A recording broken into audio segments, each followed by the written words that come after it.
Another little broadcast with Elita and little lady Napsalotle here. We are going to do some side quest cleaning up because we now have completed the main scenario, and now we just need to continue on with extra stuff. Let's make sure that this is uploading. Yep, it is on my channel, so good. Right. Let us start with the Viper quests that we have to clean up. Keshkwa is keen to confront Zok Majun. Goliath sent word that the diffuser pouches are ready. He's heading on over now. Once he arrives, we can finally put this plan into action.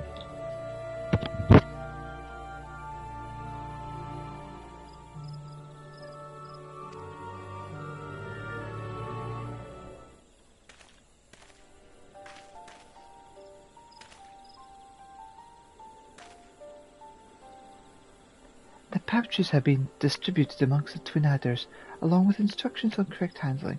You see, according to the alchemist who made them, the aroma of the wild grass dulls the senses. For the average person, this would do little more than soothe the nerves, but to a creature with a heightened sense of smell, the effect would be far more pronounced.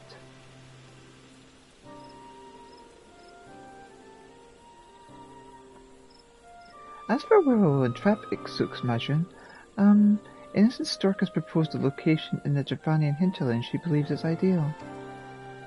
The surrounding area is largely uninhabited, and Idleshire, the only settlement nearby, is relatively simple to defend. We have already consulted with the Ishgardians, and they gave us their blessing to proceed.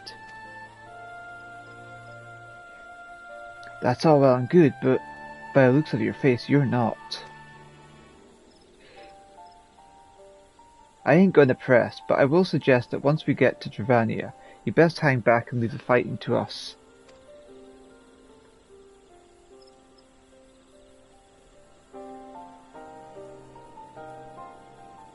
You know full well why I'm keeping things from you, yet you still show concern for my well-being. Why? Just my way, I suppose, or the way I was trained as a Viper. It's our job to keep folks safe from the creatures that go against the natural order. Doesn't matter who you are or whose side you're on, politics, feuds, all that drama, ain't none of that our concern. I'll admit I got my doubts about you, but you're still someone I need to protect from Ixrun Majun. As simple as that.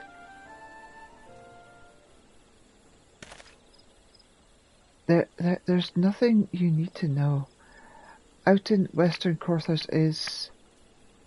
Well, as I thought, you've yet to depart from Quarrymill. What's keeping you?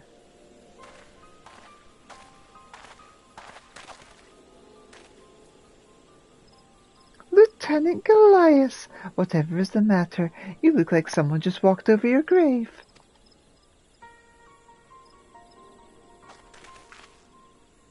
I'm glad to find the two of you in better spirits, though. Seeing as our friend is somewhat under the weather, perhaps it's best that he stays behind with me in Idleshire. No objections here, but Goliath and I were having a heart-to-heart, if you don't mind. I do. We've a schedule to keep, and I must insist our dear Vipers get underway. While you're en route to the Dravanian hinterlands, I would be happy to lend an ear to Goliath in his troubles.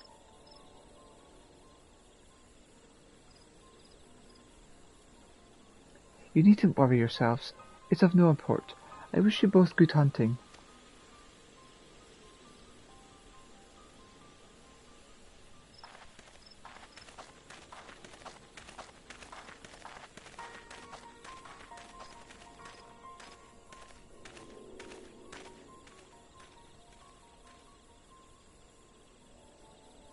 Talk about shit timing.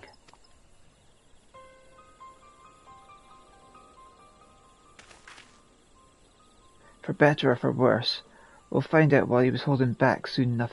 Anyway, we got a Terrell Vidal to say.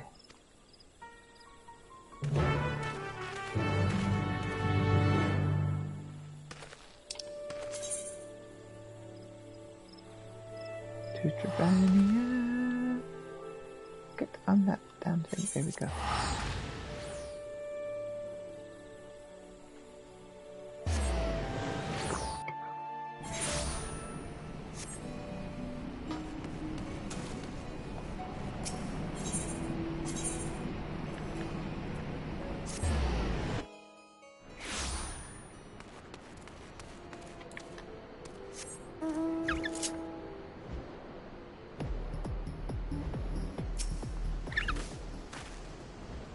No sign of Ixos Magian, which gives us a good time to pick a good spot for an ambush. Let me know what you find.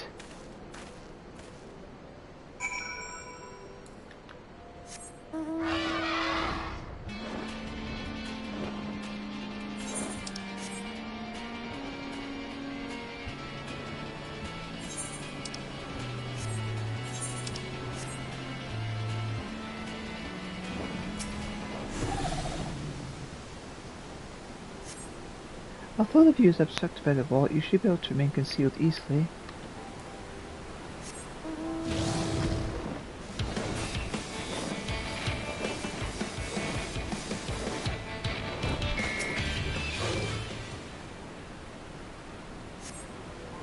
While this location offers a commanding view of the area, it does not offer enough space to fight to your full potential.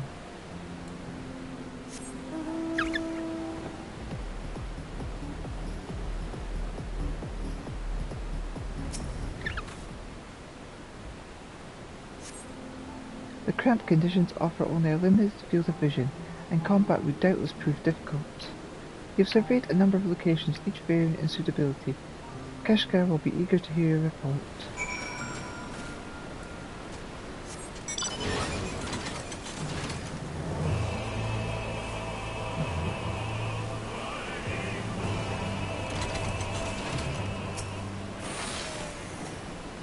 I found something you ain't going to believe.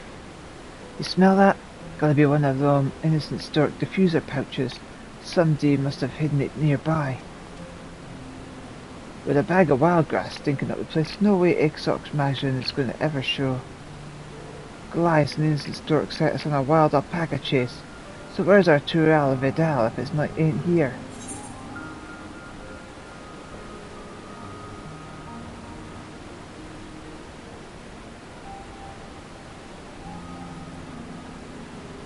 Damned if I know, but innocent stork surely does. Agreed. It's no coincidence she showed up just as Goliath was about to spill his beans. What was it? Western cursed ass or something or other?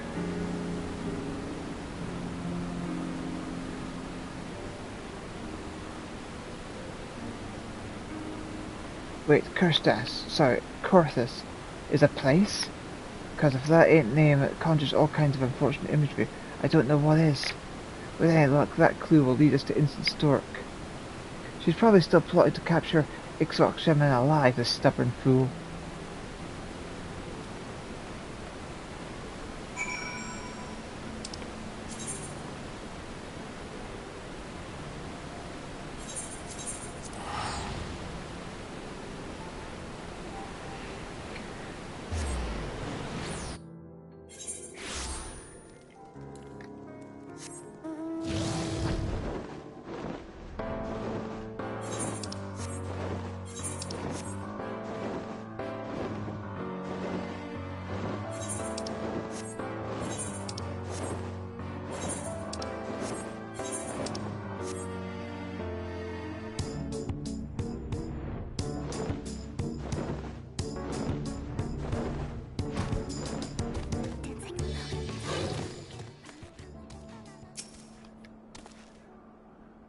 No sign of our tricksters or Ixos mission.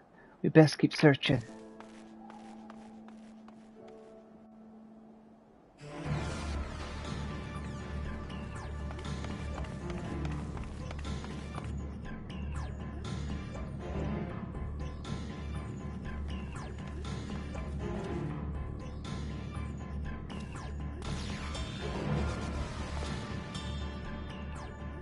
There they are!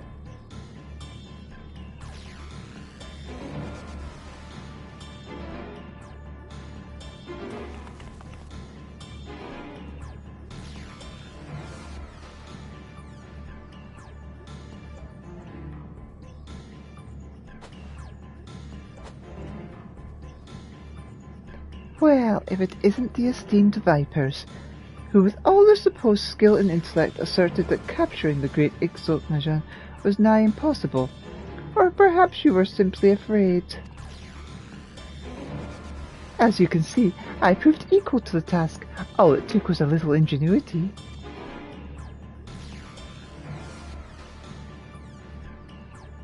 I understand Ixochmajan's cunning and cruelty better than anyone. There's no way you got it in that cage without... Wait. Where's your bodyguard?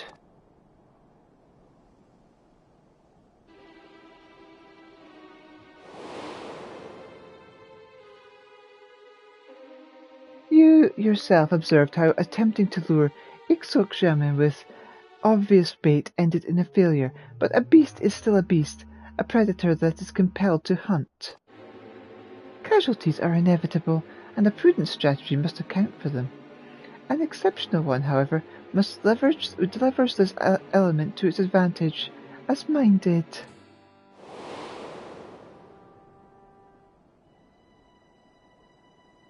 You ordered him to put sedatives in his pocket and face Ixochmajan alone.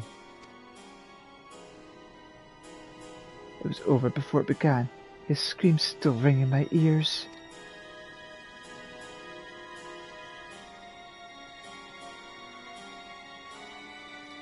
So you fed Ixochmajan the sedatives, and your bodyguard along with him.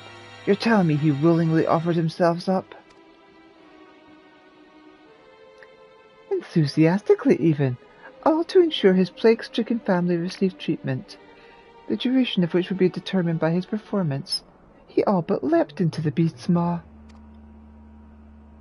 As I'm sure Goliath would agree, there's no limit to what we can accomplish when given the appropriate incentive.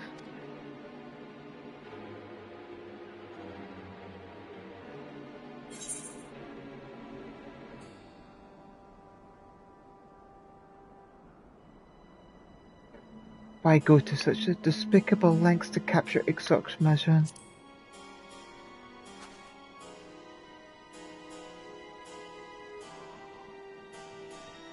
Oh please, everyone's getting what they wanted, so let's not quibble over the details. As a gesture of goodwill, I'll even answer your question, rudely asked though it was.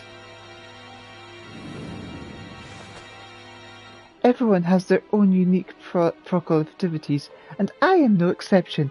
I have awoken to the thrill of bringing rare and ferocious beasts under my power. But that only whets my appetite for the true pleasure, when I unleash my pets upon worthy opponents to enact scenes of glorious carnage. I've met my fair share of monsters, but none of them compare to you. A monster and a fool. That there is a true Raoul Vidal. The moment you open that cage, it's going to rip you to shreds.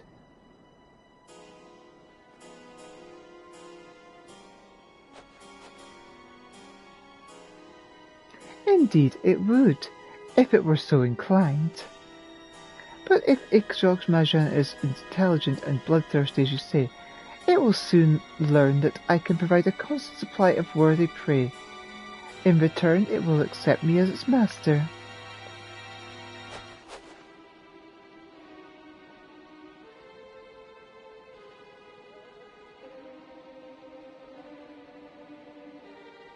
It's awake.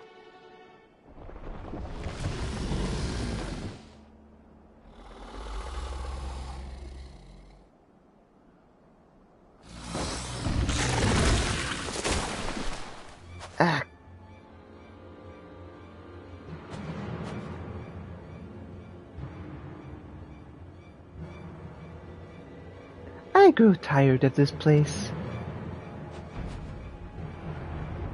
One of my lesser pets should be more than adequate to dispose of you. After all, I am loath to release Ixochmajan while it remains subdued, and although I may not be watching, do try to put on a good show regardless.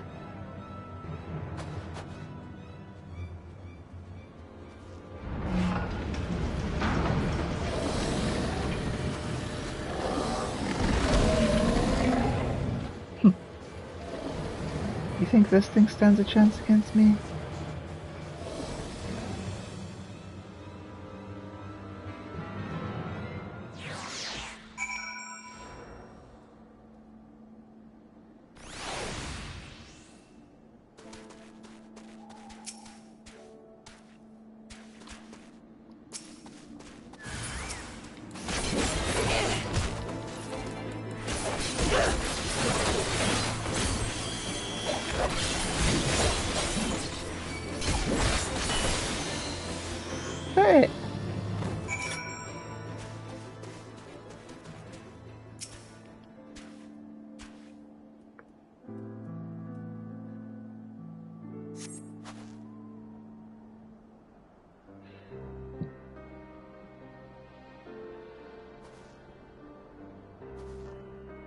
Thanks, I owe you, goddammit. I can't believe anyone would be so stupid to try taming a tour of it all. Never mind Ixoxmajan itself. But what really sticks my craw is that Goliath has been dancing to Innocent Stork's tune, and there I was thinking he needed our help.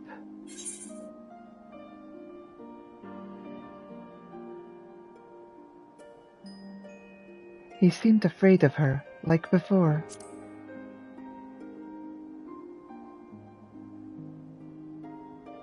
You're right.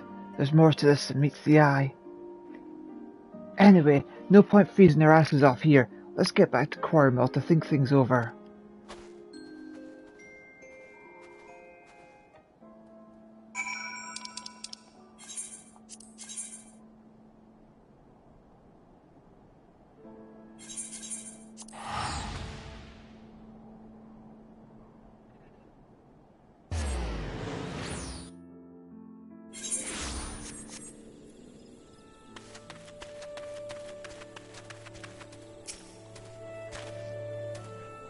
One thing I know for certain is that Ixoxmajan ain't gonna play the obedient pet for long. Innocent Stork's gonna find out that the hard way. But I reckon that'll be after she gets the urge to indulge her twisted appetites. I'll do what I can to suss out where she got to before then. Then there's Goliath. The twin adders need to know what he's been up to, and that he's still alive, for now at least. You best get back to your training for now. Case you're not, Ixoxmajan's out there, and our job ain't done till it's dead.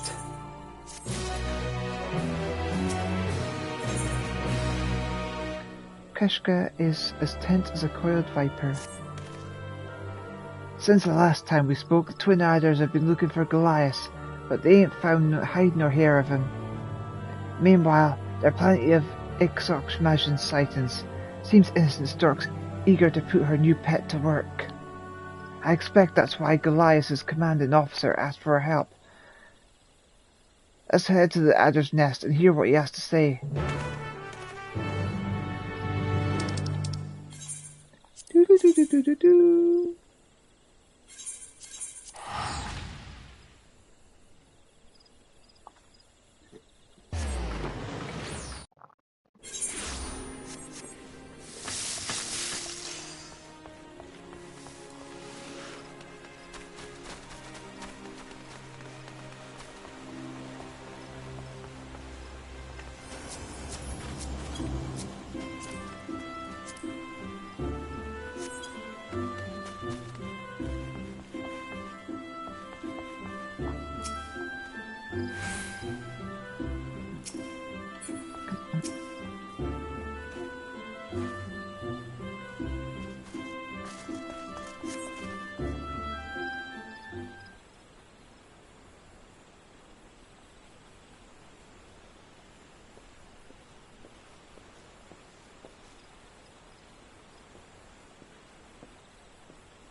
It's good to finally meet you both. Goliath spoke highly of you and your contributions to our hunt for Ixoxmajan. Speaking of which, you got information for us, right? We've received multiple eyewitness reports of a creature surpassing even the most elite marks. It dispatches its victims swiftly before flying away. At Innocent Stork's direction, I'll wager. She set an Ixoxmajan loose to kill for her own amusement. Those slain were mostly roaming adventurers, but the circumstances of each attack suggest an escalation. The beast is striking in broad daylight, and closer to more populated settlements. The risk of a massacre grows greater by the day. There is another matter I wish to discuss, which may shed some light on the situation. We have received a letter from Goliath.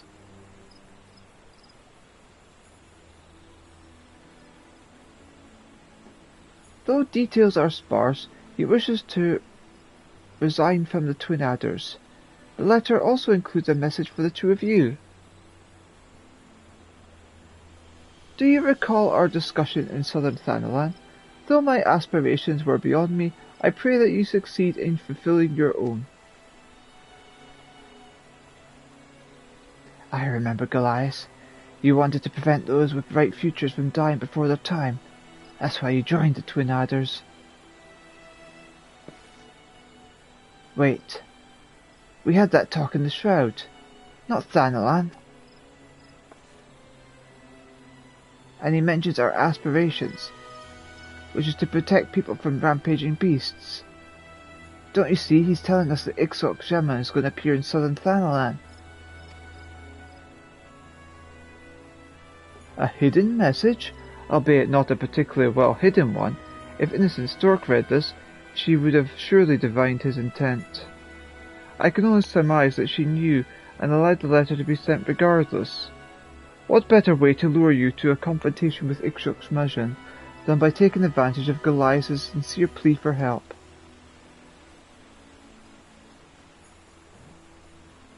Trap or not, a confrontation suits me fine. If it's a show she wants, then we're happy to oblige.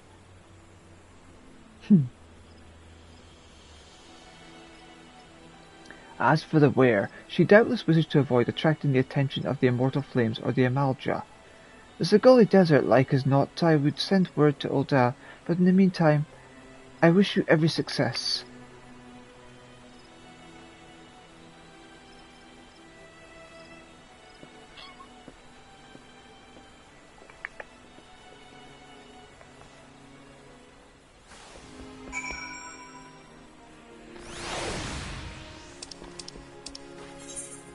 Sagoli Desert.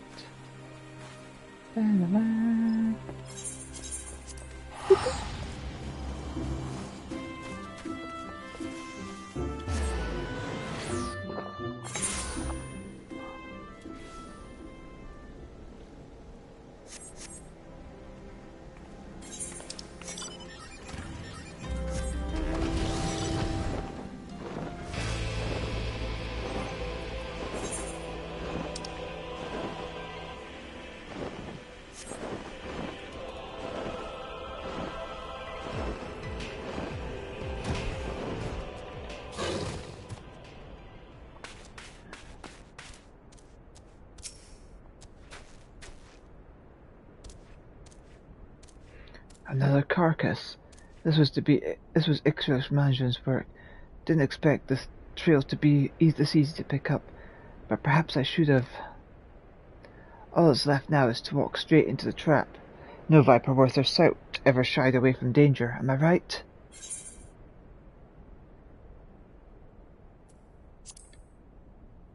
Let's do this.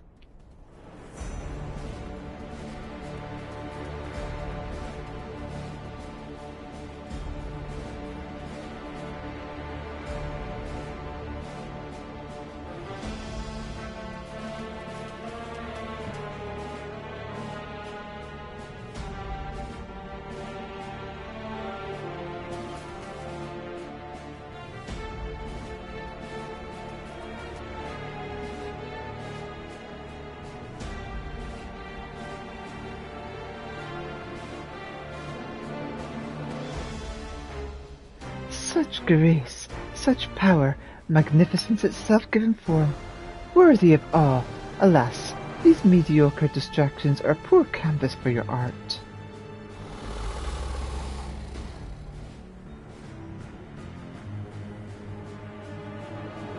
It's over, Innocent Stork.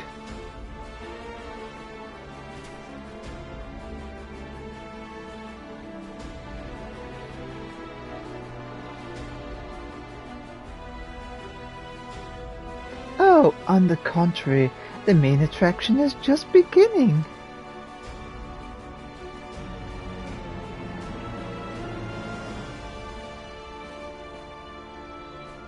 Goliath, what have you done to him?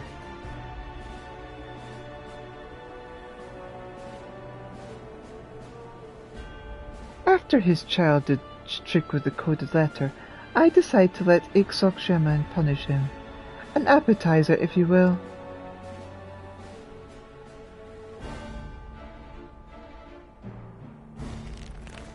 All the money and the privilege in the world, and this is how you choose to use it? Killing for the sake of killing? You're no better than a Tural Vidal, a monster that deserves to die. A flattering comparison, though you seem to be forgetting the literal monster that stands before you. Exoc I brought you fresh prey.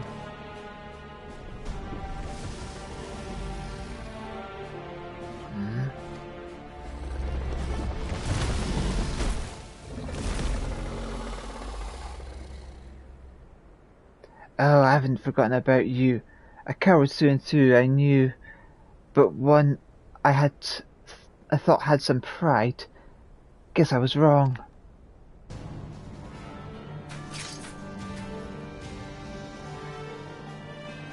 It's time Exoc is ours.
Is this all you're capable of?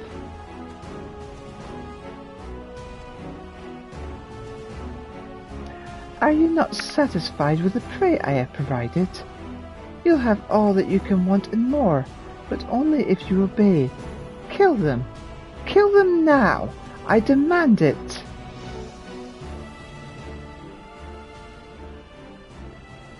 This ain't the Ixox man I know, and I reckon innocent Stork is the reason why. I can smell the wild grass on her, a less potent mixture than the one we doled out before. just enough to keep Ixok Shaman at arm's length.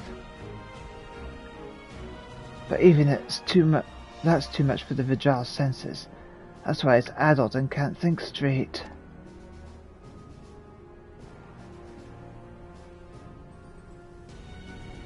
Even so, she's made a fool's bet.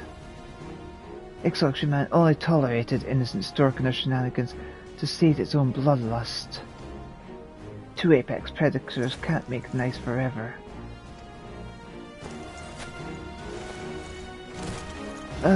I'm not done with you yet.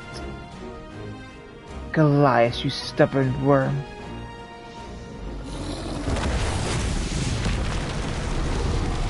What?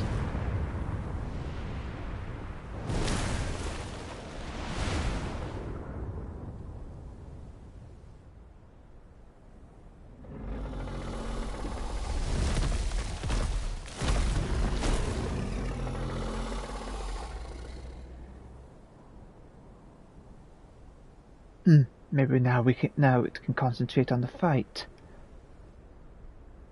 Alright, Elita, give it everything you got.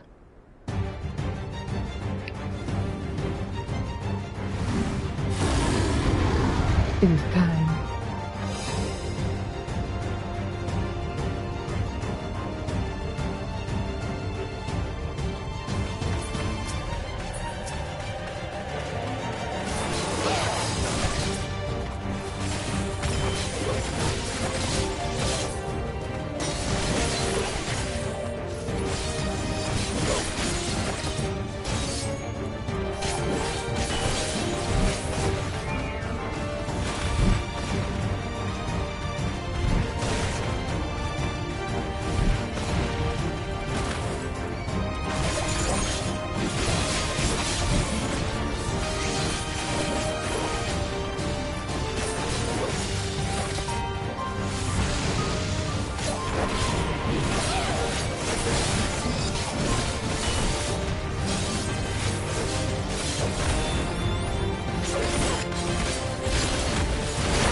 Punch.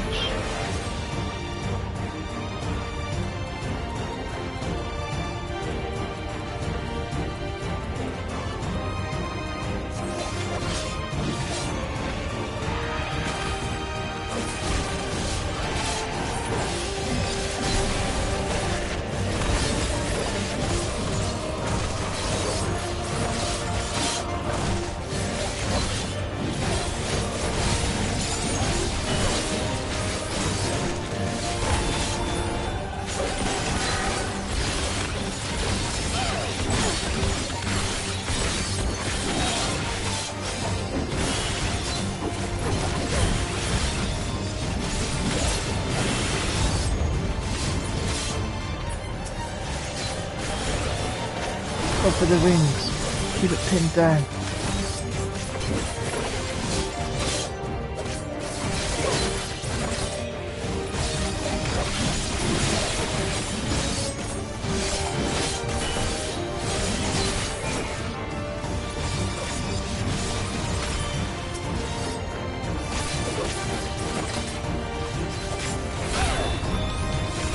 Use it now for the other wing.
O restless beast, may you find peace in death.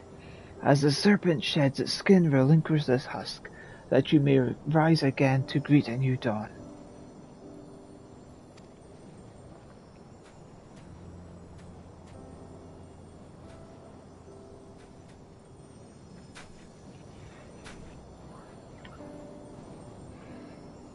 Innocent Stork genuinely believed that she could bend such a creature to her will. That arrogance cost her her life.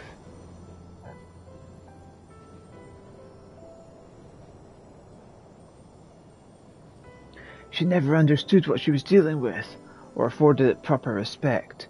She took her superiority for granted, but the power she wielded to flaunt the flaws of men was powerless against the natural order.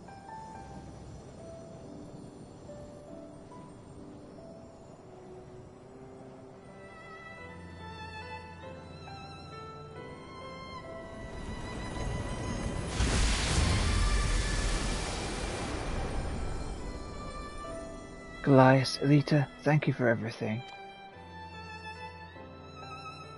It was a damn sight harder than I reckoned it'd be, but I finally avenged my brother in arms and fulfilled my duty.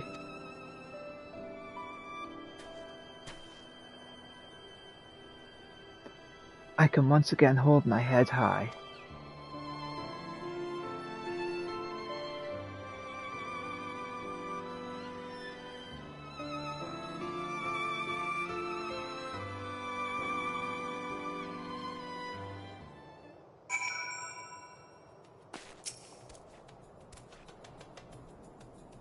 The hunt is finished. All that remains is for me to face my punishment.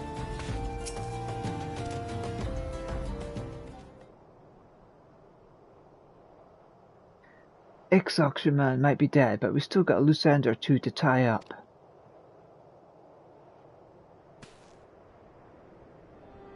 You haven't told us yet why you led us on a merry chase for innocent Stork. May as well come clean now. Well, when I was a young child, my merchant parents were slain by a wild creature on their travels. I meant what I said at Fallgord when I told you I swore to save others from a similar fate. That's why I joined the Twin Adders. A commendable motivation. And then I met Innocent Stork, who explained with great enthusiasm that she shared my desire to protect others by bringing these beasts to heal. I thought I had found a kindred spirit, but I later realized she'd fed me nothing but lies. She used me to obtain information collected by the Twin Adders, all for the sake of identifying potential additions to her menagerie. I disclosed all manner of sensitive intelligence to her, believing it was in furtherance of her efforts to save lives. By the time I learned of her true intentions, it was too late. I confronted her, told her that I was going to inform my superiors. She smiled and laughed, and said that she would unleash her fiends upon Draconia if I spoke a word, with some of her finest reserved specifically for my family. I'm guessing it was Innocent Stork's idea to have you join the investigation to Ixoxaman. It was. There's no excuse for what I did. Allowing myself to become her pawn has led to so much needless suffering. Nothing I can say or do will ever be enough to earn your forgiveness. Whatever punishment awaits me, I shall gladly accept it.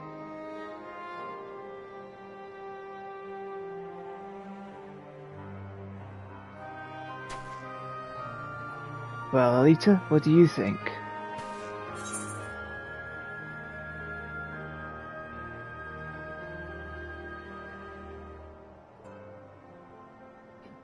I think you should decide, Kashkwa.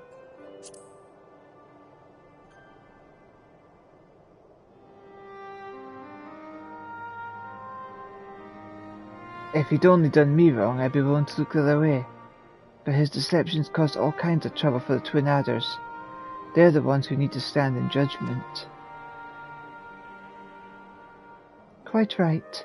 I will request that my superior meets us at Quarrymill where I shall give a full account. It's settled then. Meet us there when you're ready.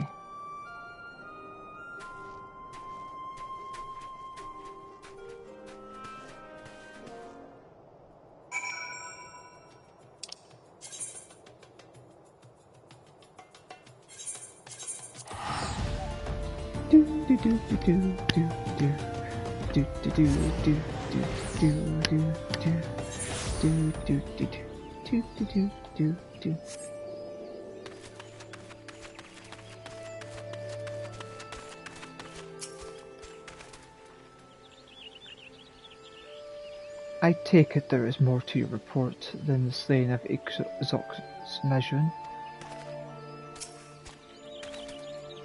I appreciate you coming to see that justice is served.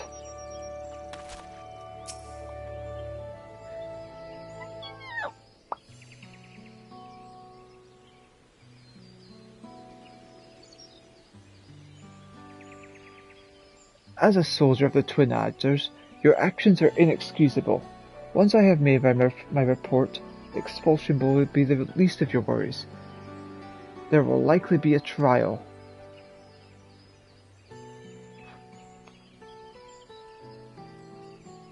Where I come from, we don't take kindly to liars neither. Our word is our bond, and the violation of that trust demands punishment. But I will say this. The lies he told were to protect the people of Draconia. Not only that, the actions he took contributed directly to the defeat and death of Ixox. I won't say the end justifies the means, but it's not nothing.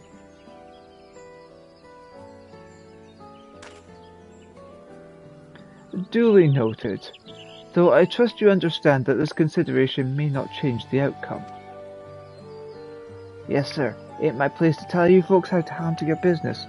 I'm just a simple man who crossed the salt to kill a Vidar. But if Goliath isn't stuck in a cell for the foreseeable future, I got something you can help me with. You see, now that my business here's concluded, it's high time I made my way back home. Trouble is, passage back is more than I can presently afford.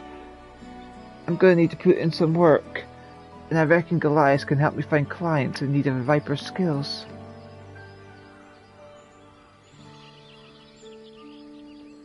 For a simple man who knows better than to tell us how to handle your business, you've struck upon an intriguing solution. Well, I have spent a fair bit of time in the company of a silver-tongued someone.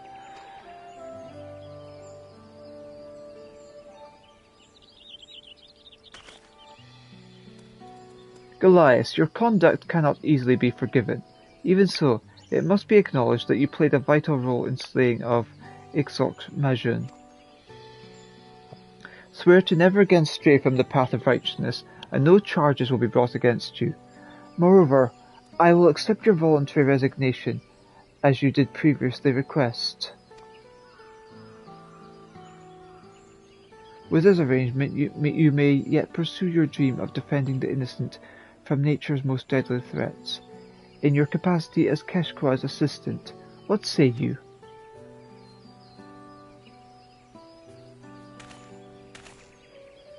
I shall do as you ask.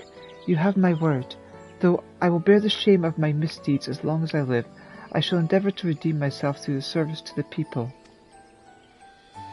You can start by finding me some beasties to slay.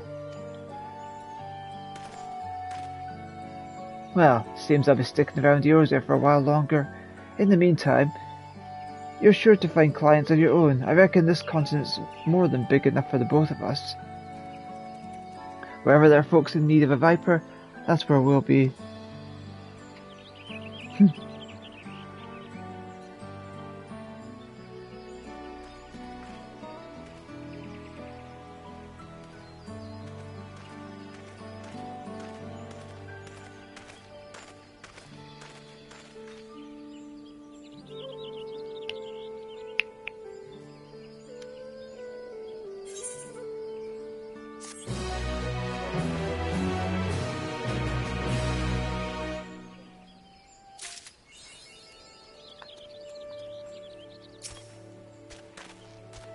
How goes it, Elita? Hunted any challenging prey lately? How fare of late? Just back in Tyrrell. I've been working as a viper, putting down all kinds of beasts. Only difference now is that Goliath is the one finding clients for me.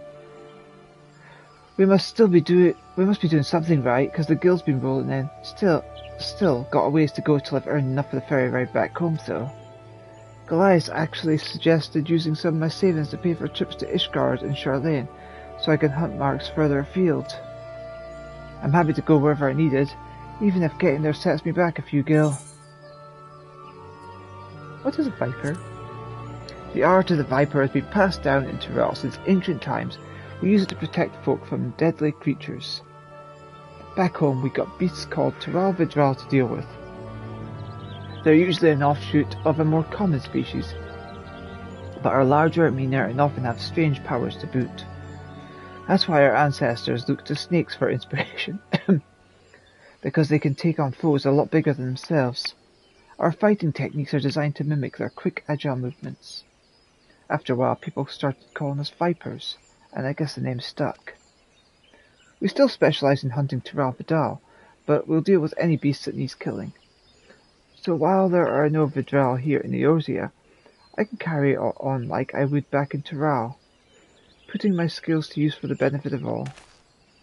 Though if I were to hit the road again, I heard about these creatures way east of here that, over the passing of many years, apparently gained powers similar to those of Vidal. Folks out there call them auspices.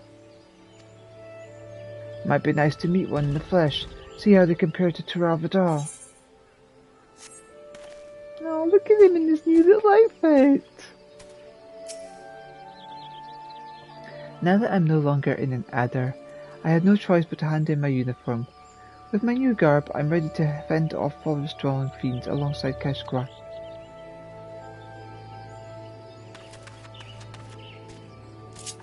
Right, so now that that's done, it is time to move on to either current quests. Here we go. Use up the last ticket to get there.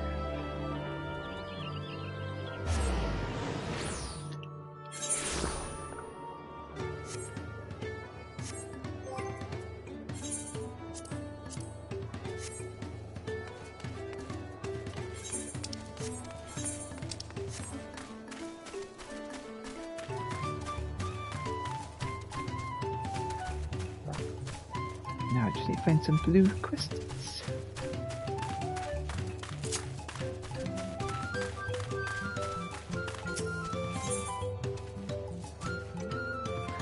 Nupley is rubbing his hands together.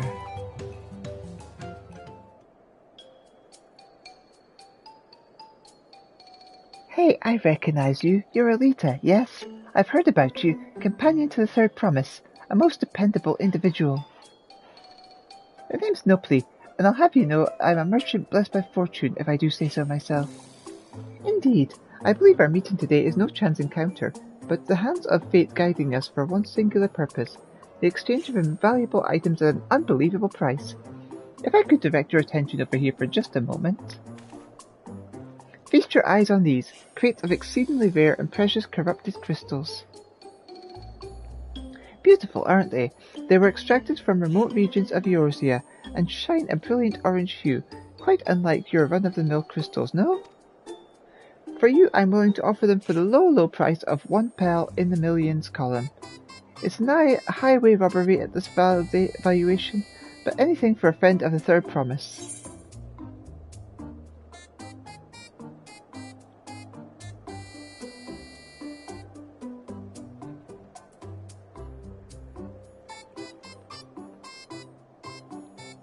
They're not even worth a fraction of that price.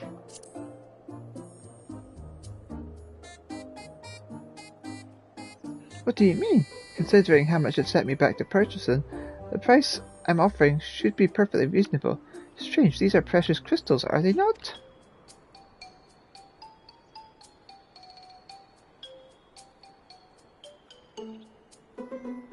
Just to be certain, these crystals are considered priceless treasures in Eorzea, right?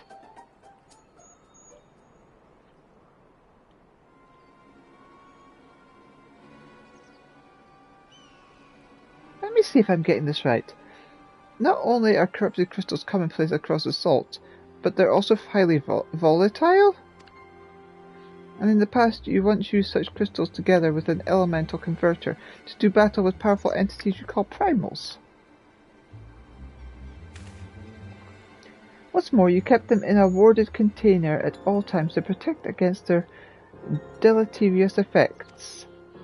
All of which is to say, no practical use for such crystals has been discovered, meaning no one with a sense would ever want to mine them.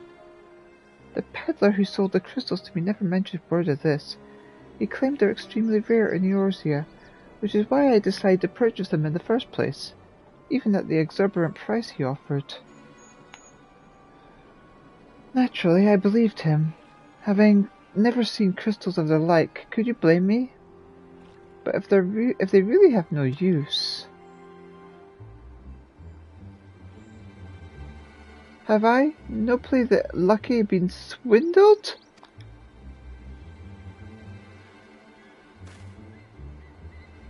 Well, at the very least, I was able to learn about the crystal's true nature before selling them to some poor soul.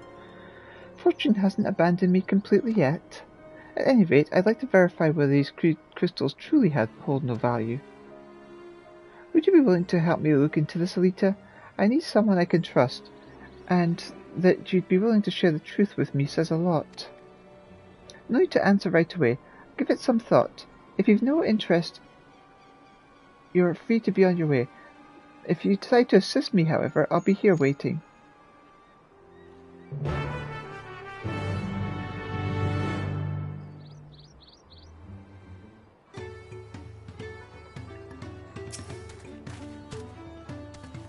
You're willing to help then? Wonderful. You truly are a kind-hearted soul. Now, before I go and confront the merchant who sold me these crystals, I'd like to look into potential uses for them in Tural. For instance, crystals are in high demand among Tural mages, who make extensive use of them in their rituals. And I just so happen to know a spellcaster amongst the distillery's guard. I'd like you to speak with them about the corrupted crystals and gauge their interest in purchasing them. In the meantime, I will see about procuring a container to ward off the crystal's harmful effects. Per your explanation, preparing an elemental converter with my skills is likely impossible, but finding the requisite materials for a warding vessel should be well within my abilities. The mage you're looking for is an individual of the Bunawa tribe. If you happen upon someone wielding a staff, chances are you found them. Remember, look for an individual of the Bunawa tribe holding a staff. I wish to know if the corrupted crystals garner their interest.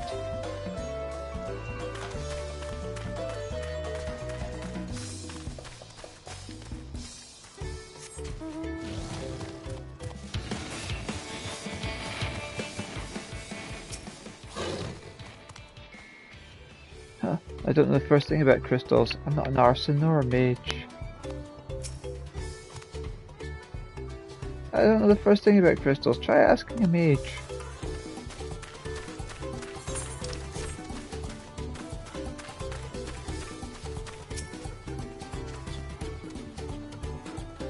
Unusual crystals, not interested. I prefer to keep my distance from peculiarities.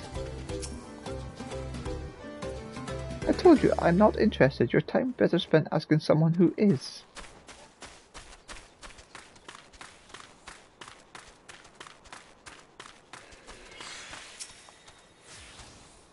Intriguing. I've never heard these corrupted crystals. As a practitioner of the arcane arts, I'll not deny they pique my curiosity, but I'm afraid I have no interest in purchasing them. If there is royalty, as you say, there is little to be done with crystals whose very nature can change on a whim. I've no interest in purchasing the corrupted crystals. If they are so unstable as they must be kept inside a special container, how could I possibly assure my own safety when using them?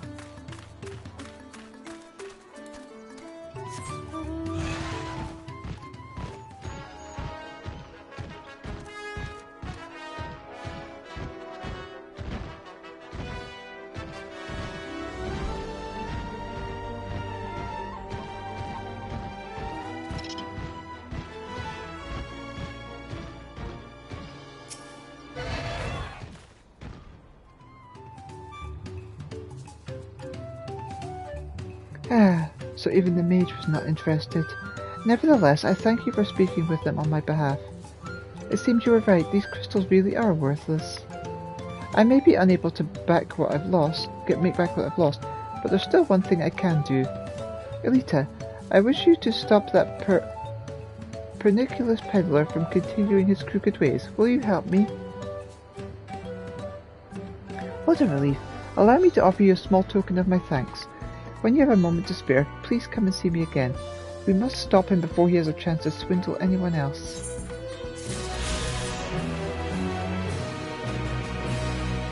I will return at some point in the future.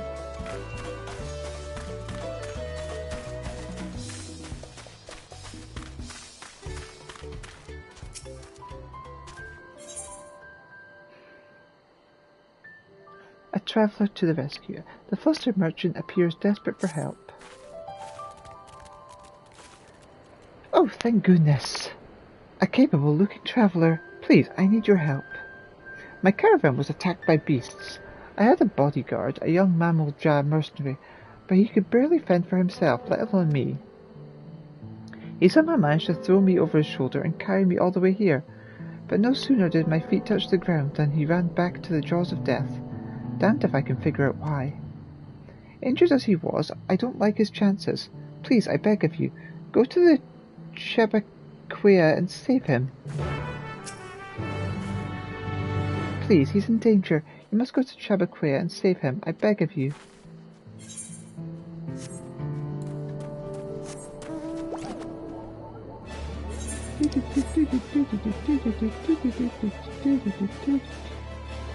Let's go up the stairs somehow. This way.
I could hardly believe my eyes. You felt those bloodthirsty beasts with such ease.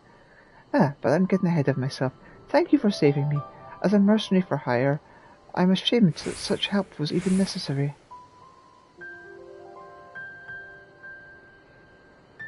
So, the merchant sent you, did she?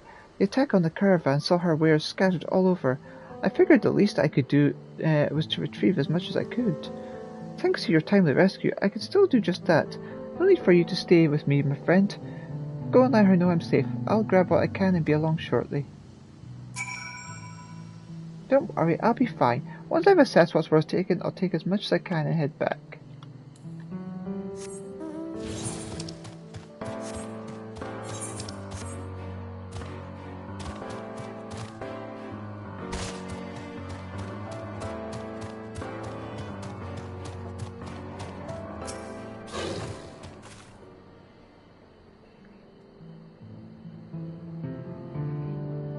Oh, I'm so relieved to hear he's safe. The mammal Jah take considerable pride in their trade as mercenaries, but that young man seems to have a particularly acute sense of responsibility. I've heard tell that some mammal Jah across the salt make a name for themselves. As a preliminary step to that, it seems many young hopefuls gather experience here in Trell as mercenaries and bodyguards to sharpen their skills. That said, earnest as he is, the young man failed to protect my caravan. We will have to discuss some form of compensation for my losses. I'm not heartless, however. He saved my life and risked his own to reclaim my wares. There is much to consider. For now, however, treating his wound must come first.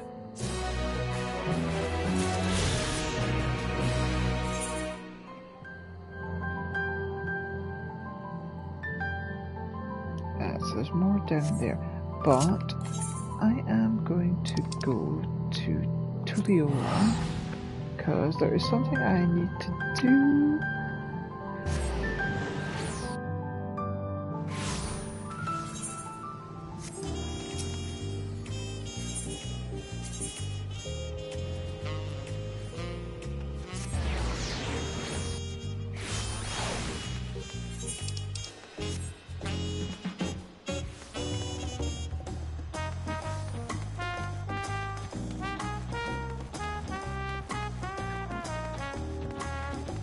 Yeah, there's a bit hunt ahead.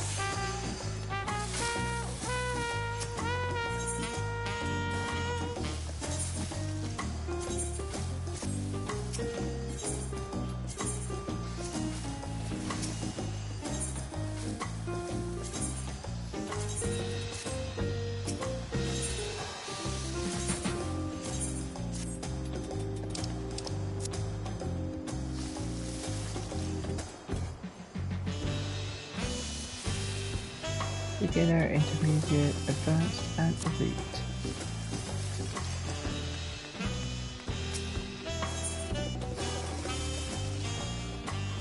No, I need a lot of marks for that one.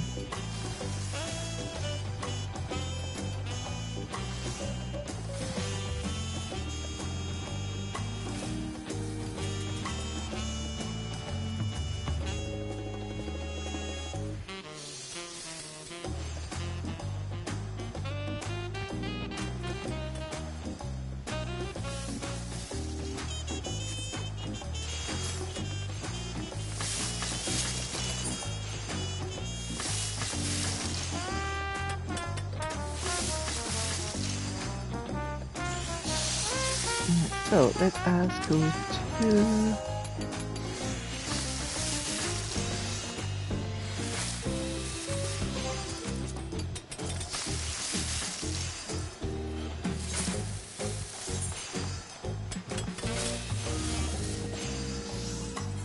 Warlord's Echo and continue our side quests.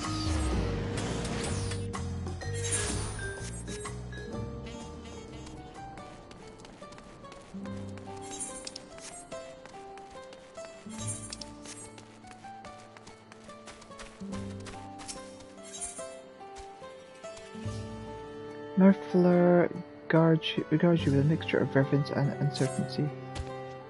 Great and mighty Elita, I have heard of your victory over Valley Garmanda. You protected our land, and for that I, Murfler, express my deepest gratitude. I wish only that I could have seen the battle with my own eyes. As a warrior of the Yokoi, I cannot fathom how one of your diminutive stature laid low the fearsome Skyrim. Thus, I ask, would you demonstrate your martial prowess? I thank you for this honor. Of late, hulking monsters have been sighted south of the Shades of Grief, endangering all who travel along the road. I bid you snuff out this threat, that I might see for myself how you subdue your foes. I shall go there now. Join me when you are prepared.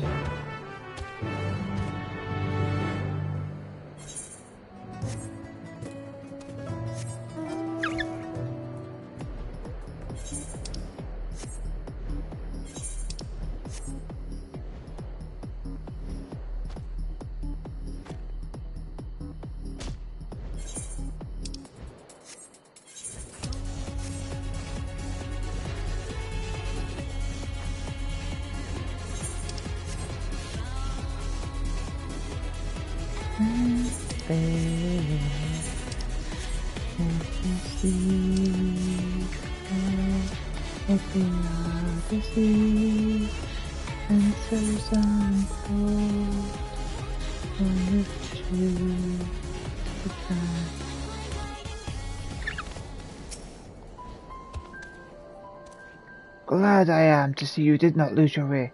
As for this one, it made the mistake of picking a fight with me.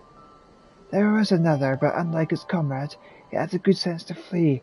Not far, however. It stalks us from the shadows, yet thirsting for blood. These beasts are formidable indeed, possessed of strength equal to their keen senses. I would have you hunt down the one that remains. Follow its tracks to the southwest. Doubtless it will reveal itself to what it will see as smaller, less challenging foe. The beast fled to the southwest, but hunger will compel it to strike again. Show me how you overcome the disadvantage of your size.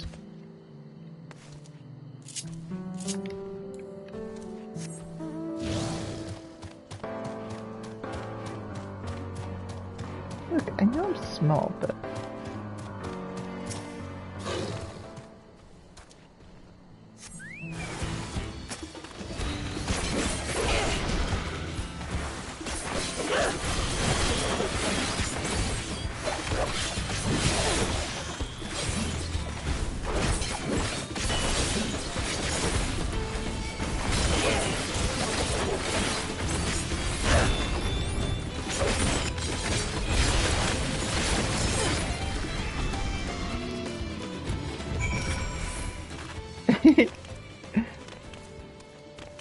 Yes.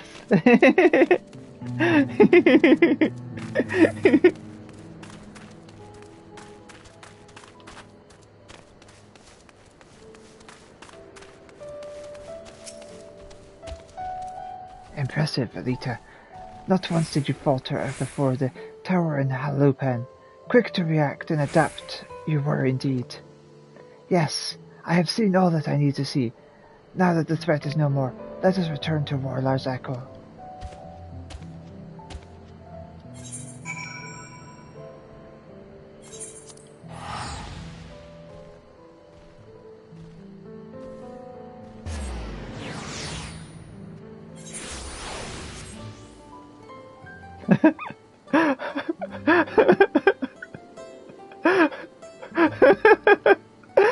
What's wrong with my hotbar?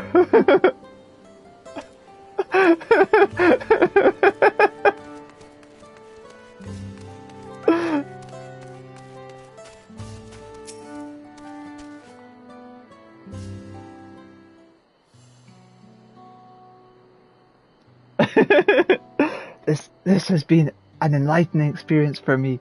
Not often am I granted the chance to witness a warrior whose skill far surpasses my own. For years I have served as a guardian of Karazumar the Gracious, watching over the seal placed upon the Valley Garmarda.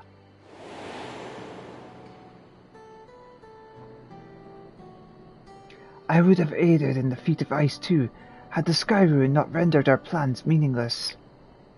You see, it is the duty of the Temple's guardians to drive off the dangerous creatures drawn to Valley Garmarda's energies.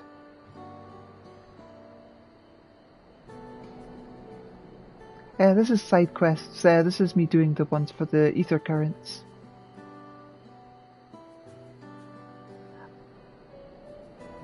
At times, it was all we could do to shield the frozen Vidral from swarms upon swarms of beasts. But now that the Valley Garmarda has been laid low, we Guardians have nothing left to guard. Of course, this is cause for celebration. Yes. Urapoka, nay all of Tiral, need no longer fear the Sky Ruin's destruction. And yet a part of me felt otherwise. Deprived of purpose, I relinquished my position.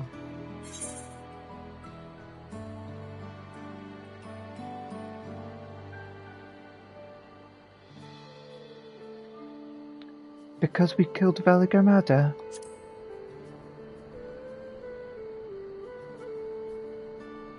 Oh, I did not mean to suggest I blame you for my woes.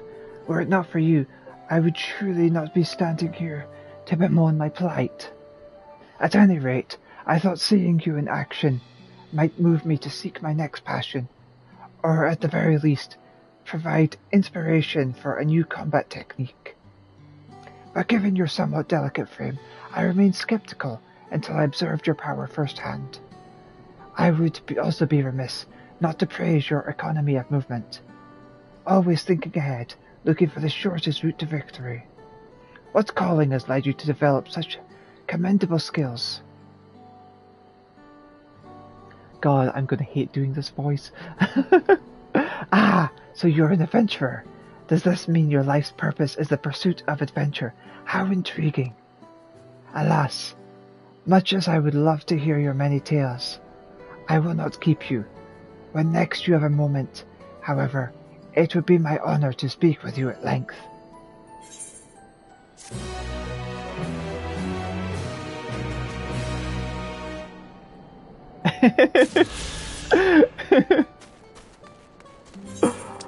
Oh, I swear, the less I have to like do the voices of these people, the better.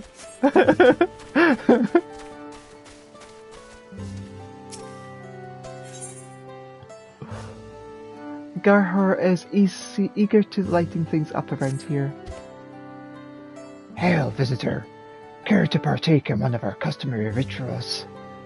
Fret not, for your part to be played is a simple one. You see, the illuminations here in Warla's Echo make use of glowstones, a rare and precious mineral found only through mining. On occasion, we offer up prayers in the hopes that their light remains strong and bright. First, I would ask you raise a hand to the seawater.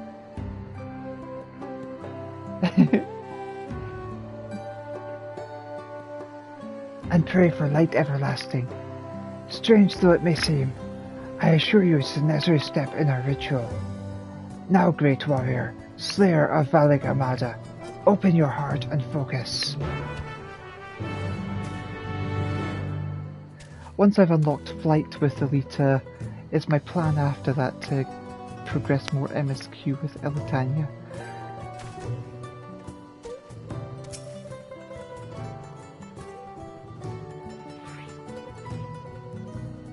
Maybe do some roulettes. It appears your feelings were heard loud and clear. Let us proceed to the next step. Now that the salt water has received your prayers, you may merely sprinkle it upon the glowstones scattered around the village, and the ritual will be complete.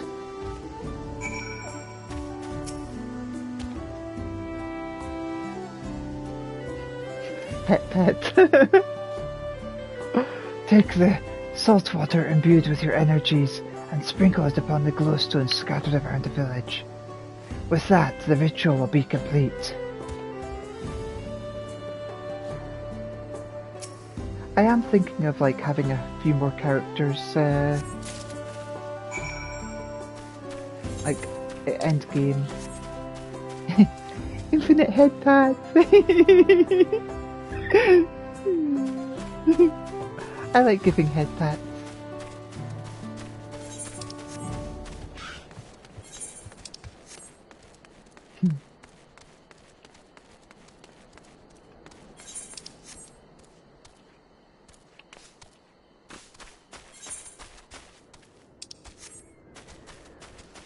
There should be a person around here, or something. Something. Ah, it's a glowstone. There we go.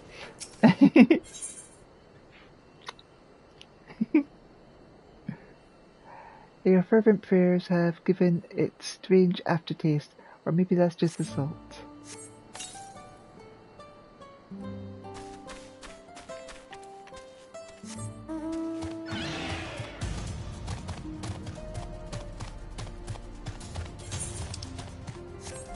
Yes, yes.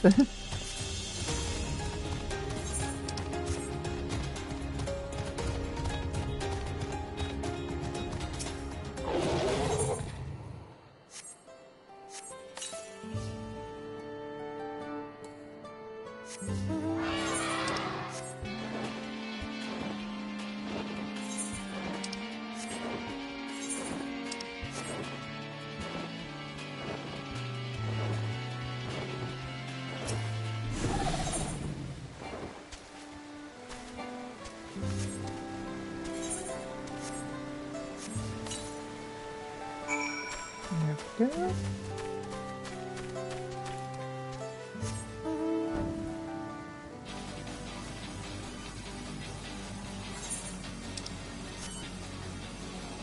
This will be one area down.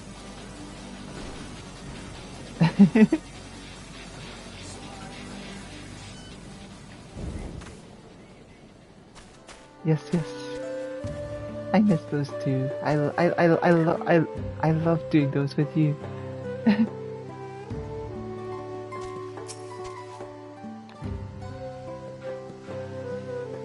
I see you have successfully completed the ritual, and for that you have my thanks. Likewise, my fellow Hokyoi will be glad to know that an outsider has shared in our culture. Yes, yes, Snick.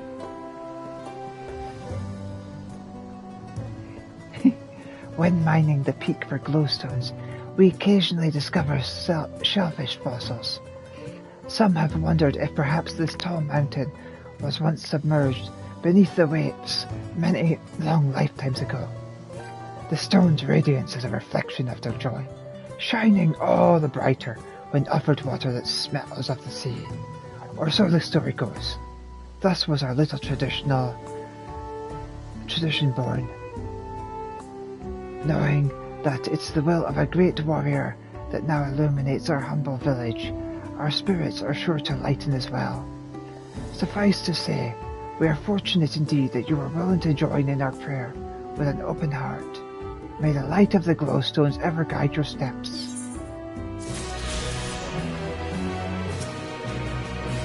From the moment I saw you, I knew you were no ordinary individual. Thank you, truly, for vanquishing the Sky Rune. One area down, 5 to go.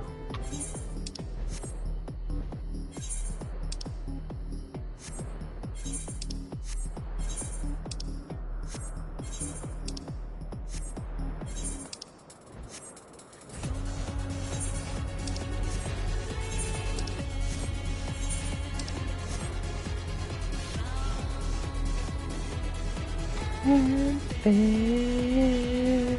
Thank you. The secret every other sea answers unfold. One with the truth defined by my guiding hand, perfectly found. I won't be denied. You are mine. You're blind. I'm full to the end. Cast down forevermore. I create, manipulate your kind in my image, my chosen ones. For you, the time has come, the sun is setting. Yes, yes.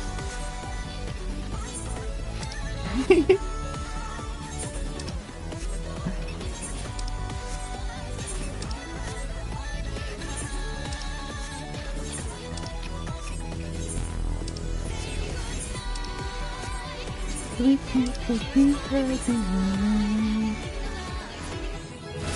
Yay, level up! Woo!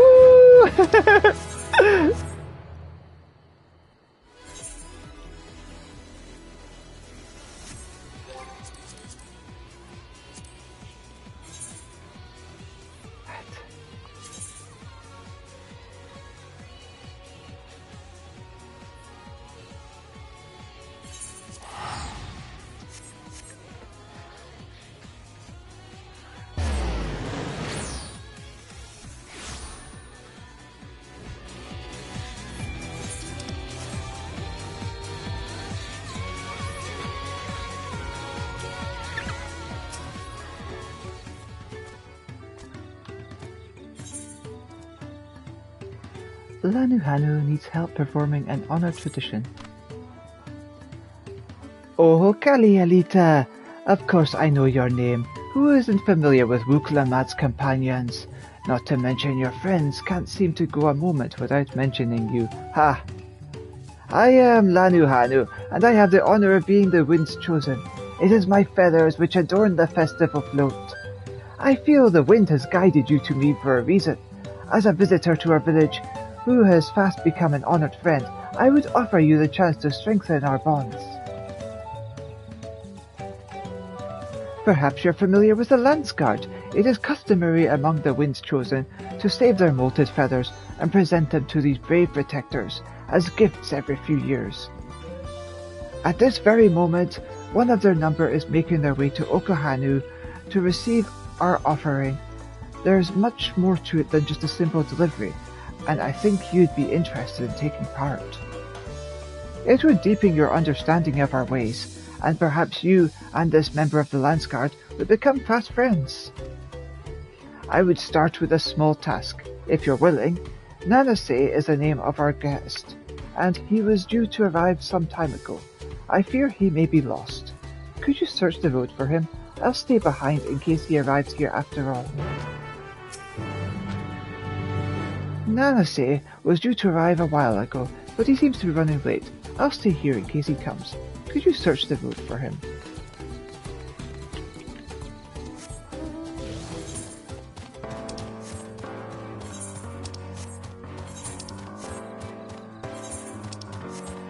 Soon Elita will be taxi ready.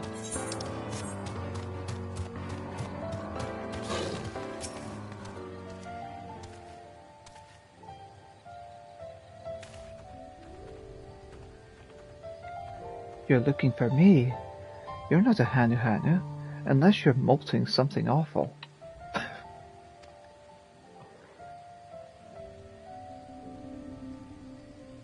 Ah, so that's the way of it. Well, now that you've found me, I suppose I better get on with it. Sorry for my lack of enthusiasm. I joined the Landsguard hoping I could bust some skulls, slaughter some beasts. You know, use these muscles of mine. But for my first assignment, I'm lugging crates of supplies around. It's not exactly what I had in mind. I suppose complaining won't get this done any faster. Let's go meet this Lanuhanu then.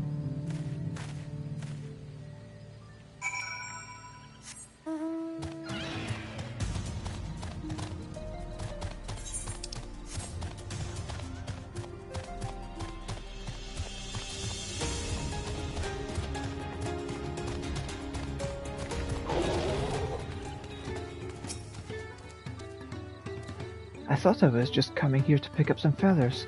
My superiors didn't say anything about helping someone. You found him! Now we can begin.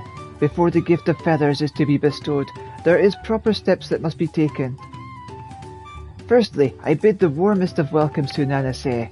As the wind's chosen, it is my solemn duty to show you what sights our humble village has to offer. As one of the Landsguard, it behooves you to become familiar with all corners of the continent, yes? Then come with me to the center of Okahanu, where you can behold the entire village at once.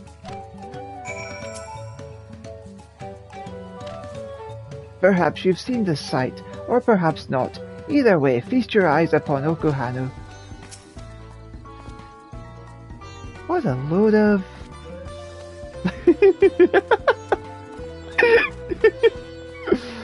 Oh.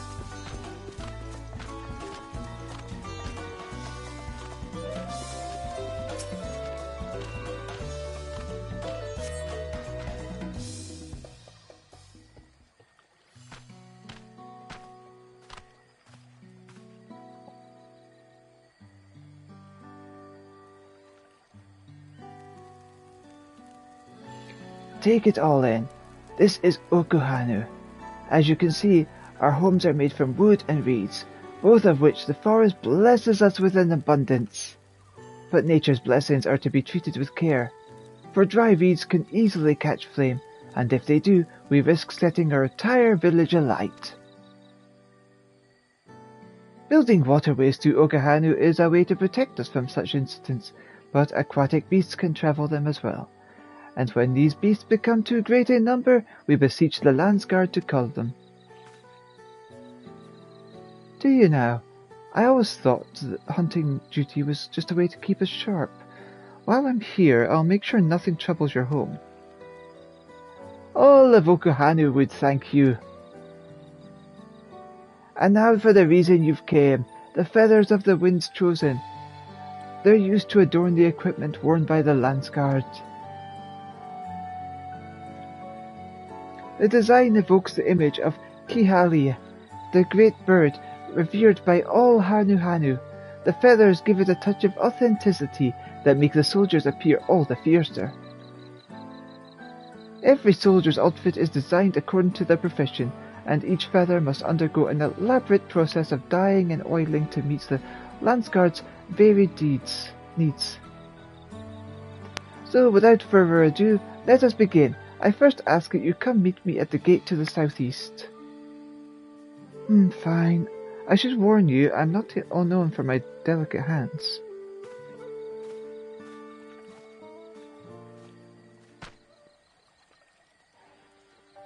That went about as well as expected. Could you stay behind for a moment, Elita?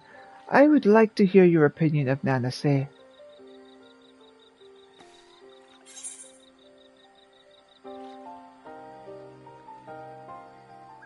He's not the most motivated person.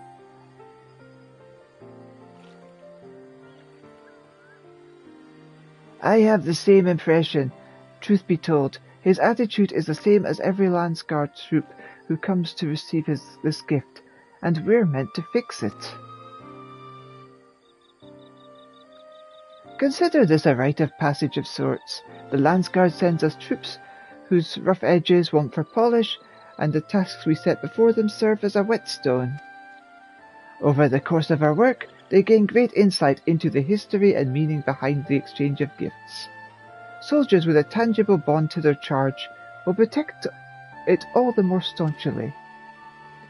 In recent days, however, even our treasure trove of knowledge hasn't been enough to rouse the spirits of some, but working alongside someone as capable as you, Nanase may find the extra motivation he needs. Now then, let us proceed to the southeastern gate, and while this goes without saying, let us keep this little conversation between us a secret.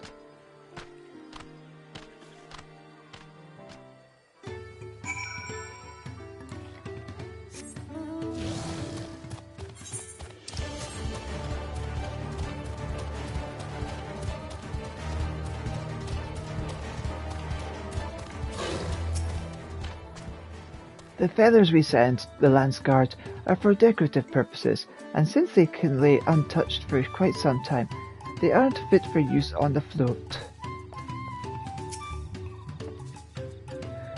What did I do to deserve this? Now I know why my superiors were snickering behind my back as I departed. The Hanu might think this bird god is worth all the trouble, but I just want to get this over with.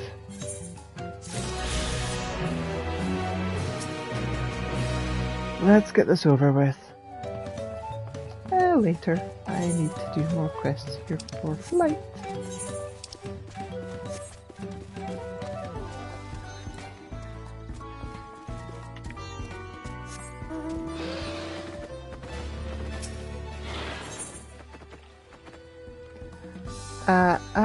Hanu wishes to share Okahanu's customs with his new visitors.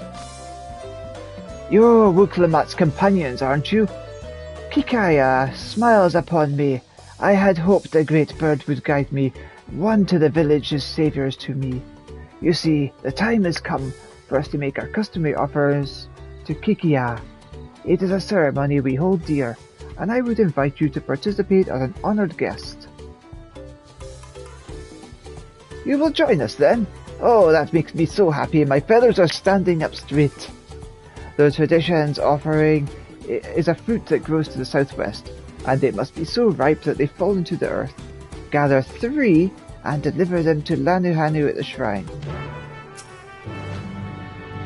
The traditional offering is a fruit that grows to the southwest of Okahanu. Deliver 3 of them to Lanuhanu, and you shall be welcome to join this most hallowed ceremony.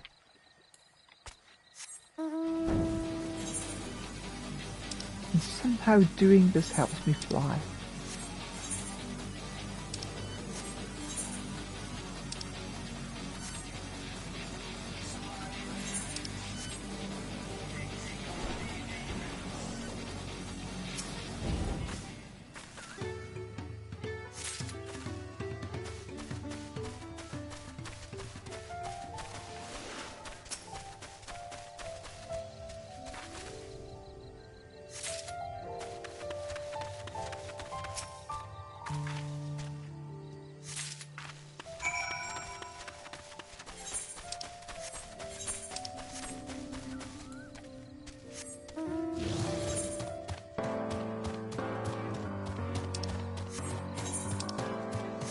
quickly if they want me to go way over there.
And my big mecha robot dissolves in the water.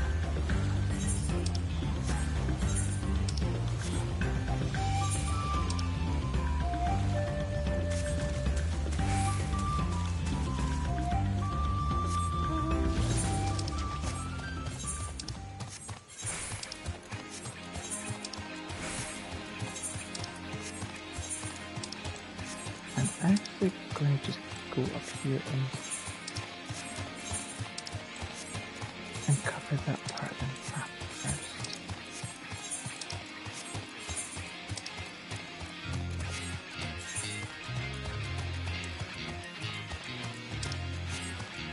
Good.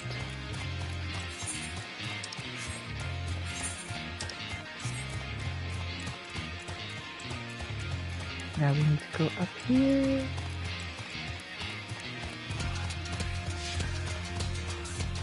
Ooh, sightseeing.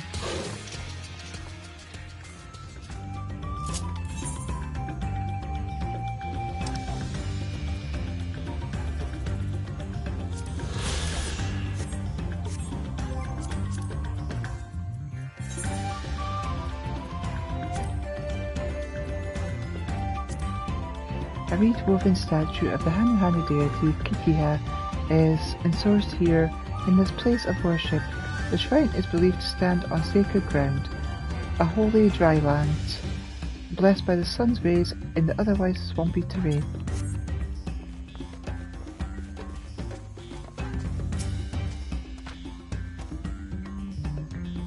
Oh, hello. To what do I owe this honor? This ripe bluish fruit said to be a favourite of Kikiha.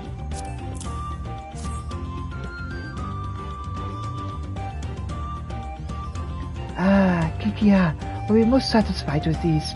Today you are more than an honoured guest. You are the very heart of the ceremony. After your efforts bring Ilihana back to us, Kikiha is doubtless overjoyed to see you in this role. The fruit shall bear a powerful blessing indeed. Now, you must take the previous offering back from whence you came. Deliver the blessed fruit to Aharahanu, and the ceremony will be complete. Go with haste. Take the blessed fruit to Aharahanu, and the ceremony will be complete.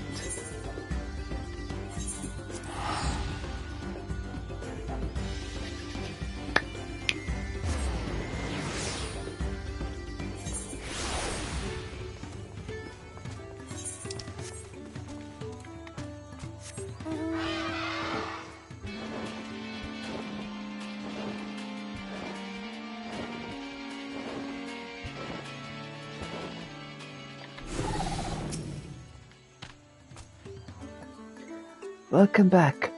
Was Lanuhali impressed with your offering? The smell emanating from the sack indicates that Kikiha's blessing is powerful indeed.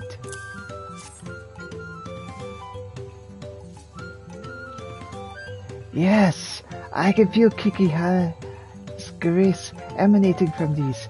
Thus the ceremony is complete. The younger Hanu clamour to participate in this rite, you know. It's said that the fruit offered to Kikiha becomes imbued with its divine spirit, and all who carry them shall be blessed with great luck. Surely you will be too. Although you travelled far, I hope you feel enriched by the experience. Go with our gratitude, and may the wings of Kikiha sweep ill fortune from your path.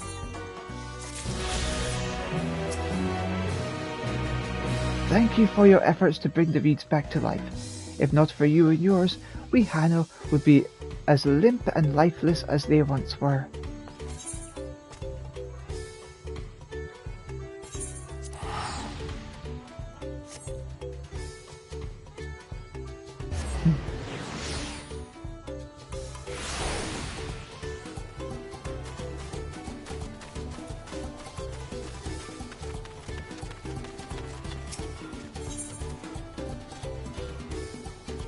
Vendavok is in a flighty flight. Danger stripes! Danger stripes! Vendavok's twinkle crafter has gone missing! Vendavok asks all around the village, and some say that he went to pay a visit to the Imperius, the giant's prey place. But prey place is a danger place, full of friend-munching friends. You are a fighter, are you not? Will you swordland for Vendavok, and save her dear Twinklecrafter from certain doom? It is Vendavok's duty to look after her Twinklecrafter as best she can, but if she ventures into the Imperius to search for him, she will surely become fiend food. Please, Lowlander, you must hand lend.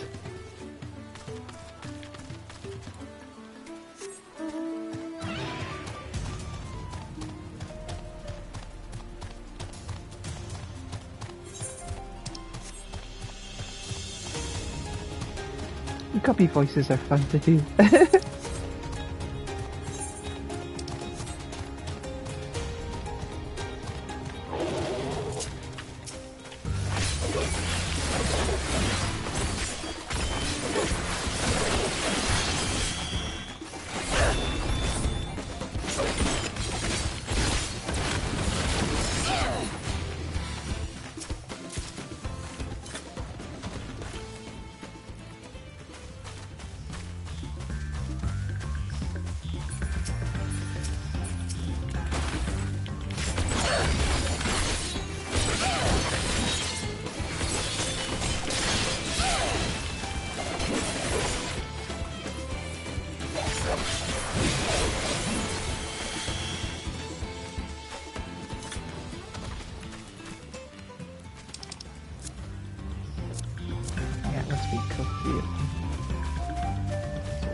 There we go, there's one.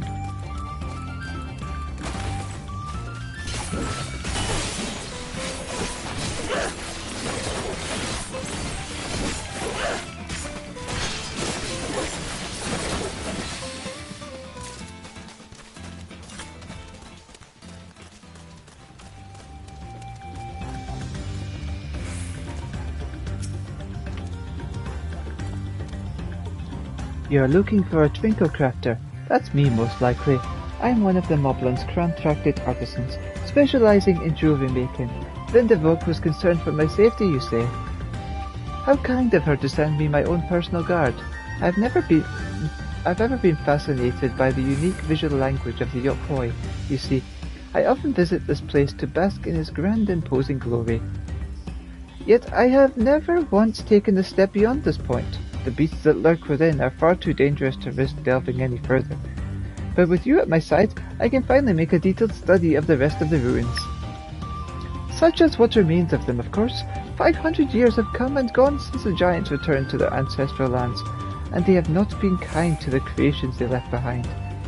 Yet some of the larger structures still remain, this impressive gate for one. They say the Yokoi towered yalms above even the tallest Spraxel. But I wonder if their architecture might have played some part in exaggerating those tales. Its sheer sense of scale serving to inflate the giant's own. But enough speculation. Let us press on. We have much to discover.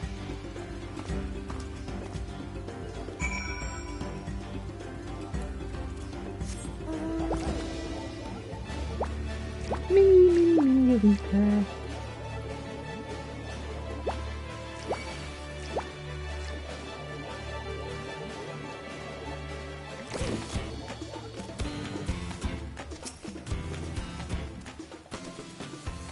Pillars of stone overlooking the nave. Fascinating, isn't it? The simple combination of geometric shapes naturally draws one's eye to the center, all the while maintaining a delicate balance. As the sun traversed the sky, so too would the shadows of the towers above paint patterns on the ground below.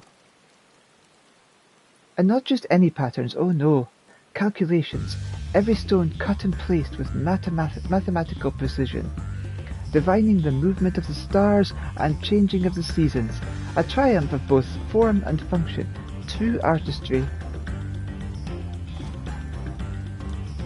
But wait, what's that over there by the cliff's edge? Quickly, with me.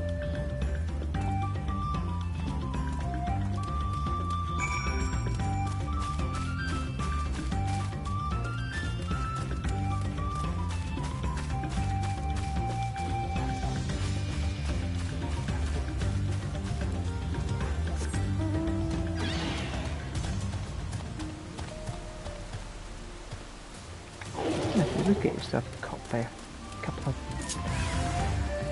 well, here we go.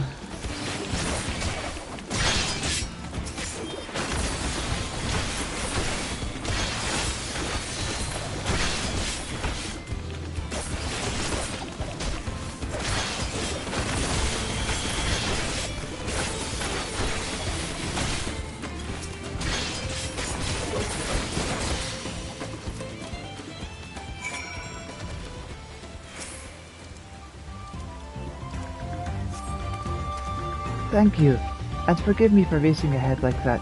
I was so absorbed in examining every elm of this place, I clean forgot the reason I'd ever done so before.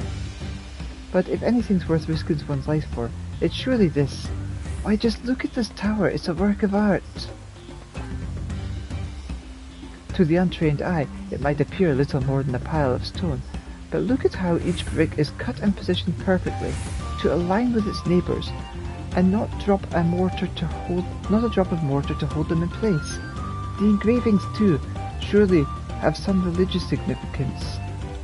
They certainly inspire reverence in me. Yes, inspiring reverence. That's the thing.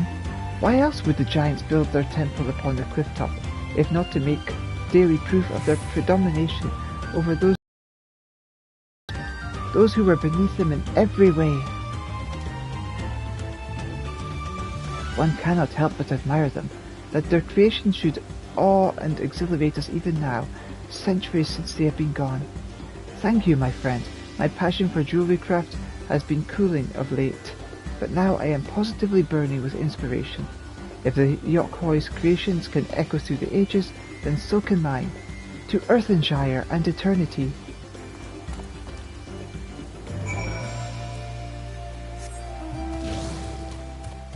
I wonder if there is a sightseeing thing up here. Nope.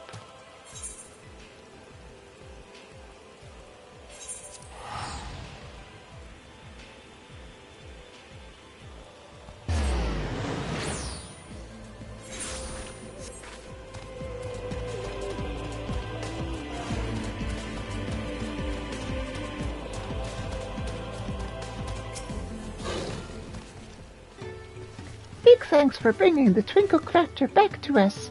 Not only is he safe and well, but full of mind fruit too. He says that he found it in the giant's prey place. This need for mind fruit is common among the Potsworn. Some try to find it in history, some in nature, some even in firewater. It is our side of the pot pack to keep them well supplied with it, a duty that is constant source of brain pain. But oh, the ideas they come up with when they have it, such fresh thinking. Vendervolk can't wait to see what our friendly Twinklecrafter Wangle crafts next.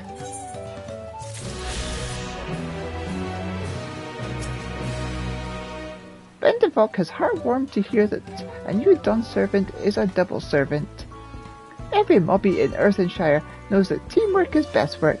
Just look at all the wonder stuff the help hands and the craft hands built together.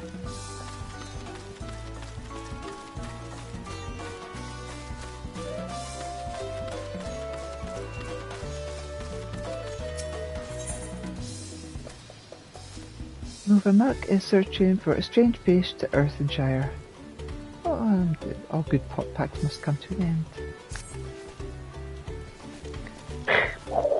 You are Elita, are you not? She who has been strength-lending to Wuklamat.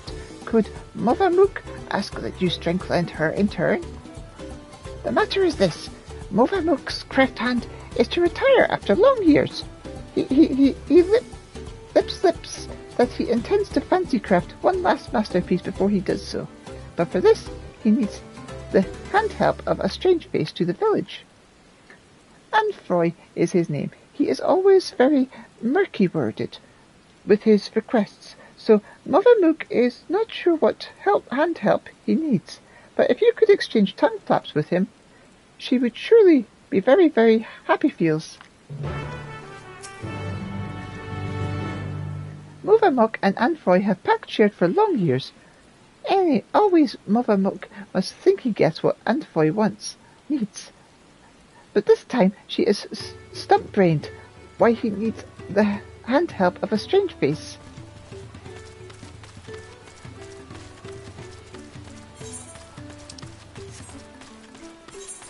Is it this big building here?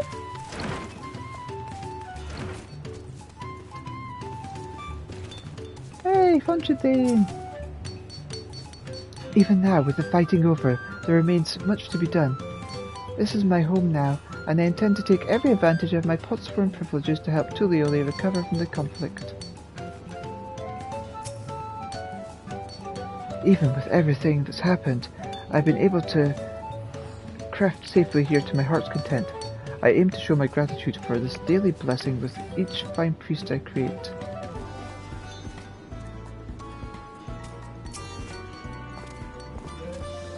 Yes, I'm Anfroy. Do I know... Wait, aren't you the friend of the Third Promise? The adventurer from across the water, who was asking about the pot pacts? Ah, I see! Movermuck sent you. I only said I needed the help of a stranger to Earthenshire. Trust her to pick an honest-to-good hero. The task I have for you is but a trifling one. But it's very near and dear to my heart.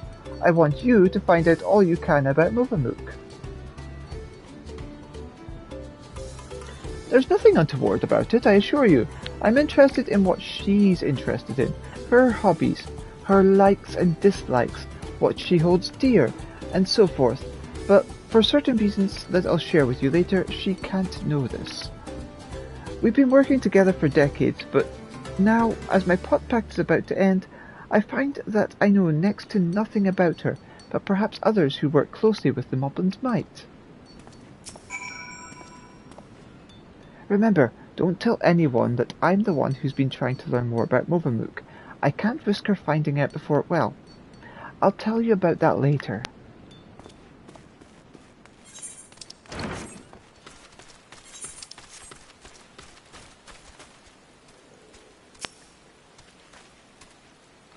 Movermuck and Anfroy, yes, I know the pair well. She's famously very protective of him, sometimes even rejecting his patron's orders outright. It's not that she thinks him unequal to the tasks, you understand. Quite the opposite, in fact. She knows how exacting his standards are, and how discontented he would be if he failed to meet them. So, any time a patron attempts to have him lower his standards, or design something differently to how he judges best, Movermuck will always leap to his defence. As for what she enjoys, well, her delight in Anfroy's creations has not diluted at all in the years they've worked together. I should think she likes nothing more. Yes, I can't think of anything that Movermuck holds more precious than Anfroy and his creations.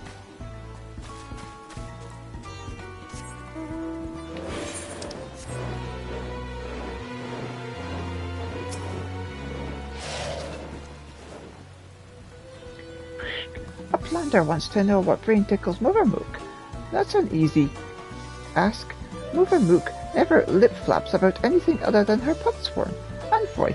She says he is as good a tricksy crafter as he is crafty tricker, always playing crafty tricks. One day Anfroy draws little arrows around the village, showing potsworn how to leave Earthenshire without help hands eye-catching them.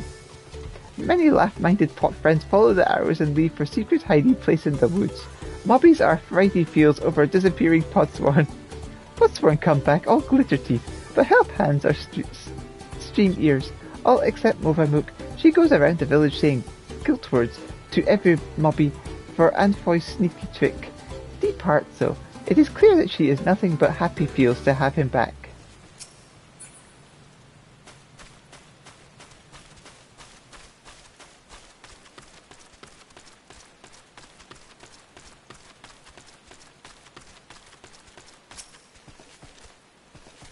What does Movamook value most? Her potsworn, of course. Any mobby who says otherwise is a fib speaker. She keeps the treasure he gave her heart's sight at all times, or so she once slips to Tarnatok.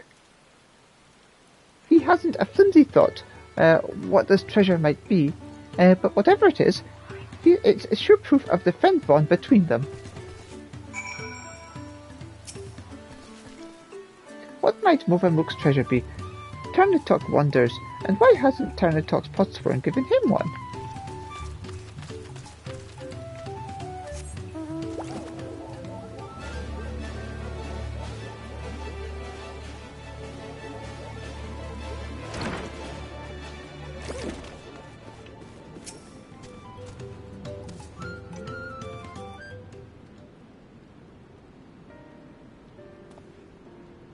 Ah, you're back. So, what did you find out?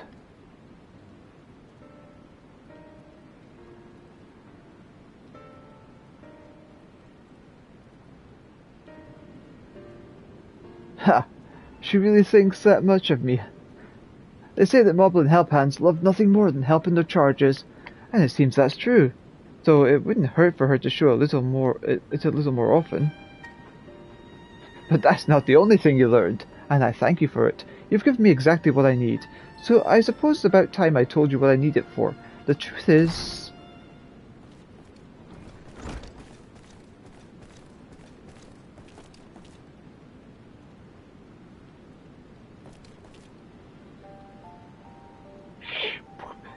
Is Elita still hard at hand helping? Yes, she is.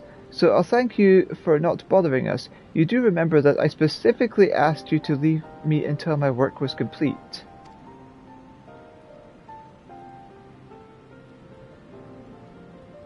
Always such angry words. Movamook means no bother, just needs to do daily mob duty, sharpening tools until they sparkle shine. And I'm telling you, I don't need you to. Now, not now anyway. I'm almost retired. All my commissions are already dealt with. Until the end date of the Pot Pact, Movamook must uphold her part. It is her duty as help hand.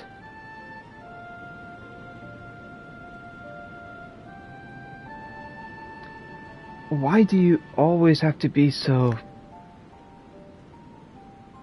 I'm sorry, Movamook, but I'm going to have to put my foot down. I expressly forbid you from touching my tools until my work with Lita is finished.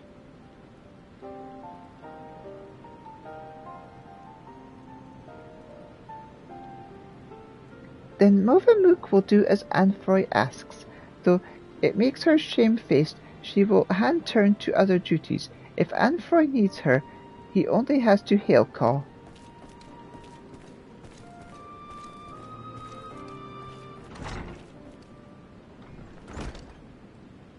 I wish I didn't have to do that, but I'll be needing every one of those tools if I'm to achieve my aim. That aim being, to make a farewell present for Movamook.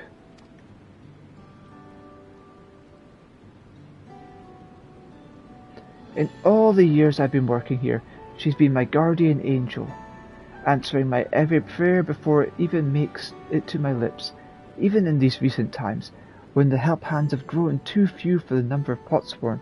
Her service hasn't lapsed in ilm.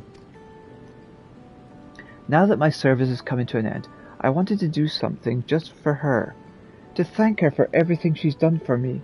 Yet despite her knowing me better than I do myself, I discovered that I didn't really know anything about her at all.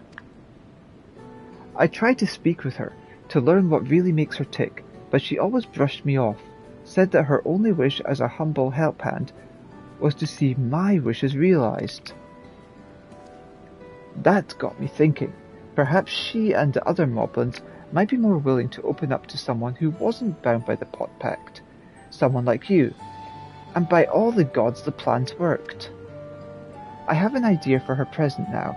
All that remains is to craft it, but without Mohamuk's help. That might be a little bit more difficult than usual. If you'd be willing to play help hand a little longer, I'd make it worth your while.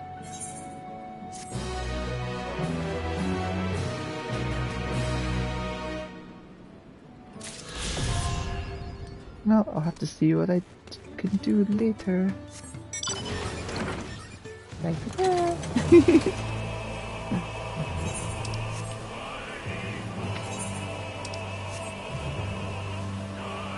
Whoa, this thing wobbles. Wobbly dragon.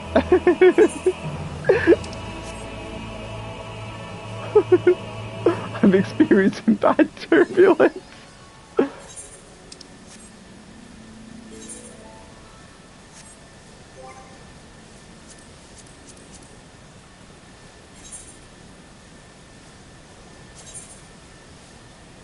Area number 3.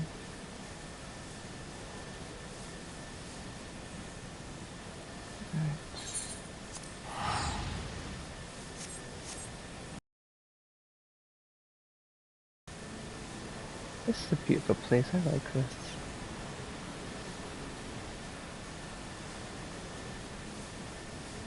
Wait, why haven't I teleported?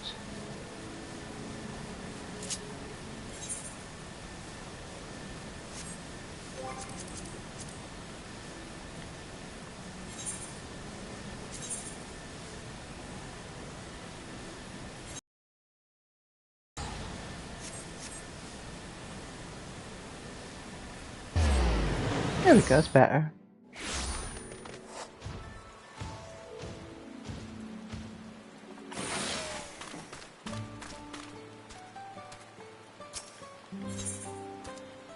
Tightrow seems to be taking your measure from afar and appears to be pleased with what he sees. Hello there, Elita. You don't know me, but I've seen you keeping company with the third promise. I've been wanting to speak with you, if you have a moment. The name's Tyro, and I'm a hunter here. Well, almost a hunter. I have need of a strong arm to accompany me on my next foray, and I'd be honoured if it belonged to one of Wuklumat's mighty companions. I know you are a busy woman, but everyone else has their own duties to attend to, and our village has a rule that no one can hunt alone. I'd be forever grateful if you joined me.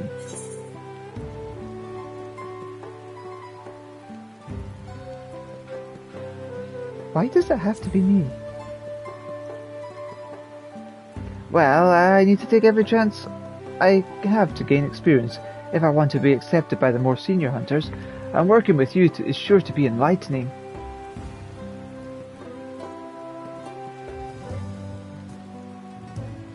Great, then let's be off. The hunting grounds are to the north. See you there, Elita.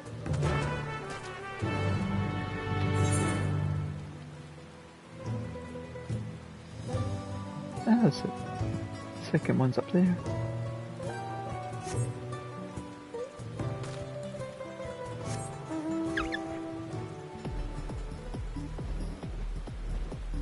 Can't see no one's messaged me. No.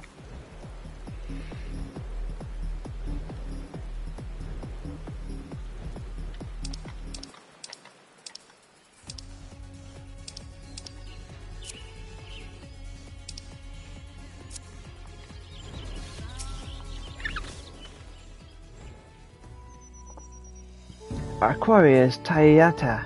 They're quick and clever, a challenge for any hunter, but their meat is tasty enough to make all the trouble worth it. They're partial to tree sap, so they're often up amongst the branches, nibbling away. If we wait at the base of a tree covered in the stuff, they'll probably come down to defend their score. Of course, they aren't the only animals roaming the wilds. There's stealthy Watsaro Bracks have made meals of more than the innocent soul, To keep an eye out, eh? I'll try the nearby trees. You should go a bit deeper into the forest so we can cover more ground. Meet me back here once you're done, and good luck, Elita.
You made it. I've only just returned myself, and I'm eager to compare our catches.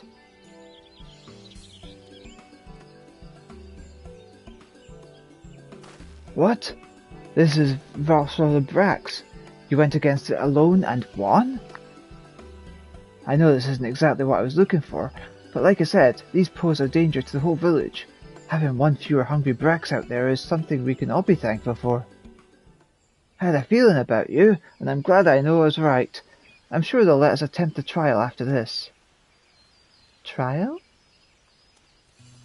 Heh, I suppose I ought to explain. You see, there's a reason I'm so keen to gain experience as a hunter. I want to join the Brethren of Brax, but they won't accept just anybody. No, only hunters with finely honed skills and intuition are even considered.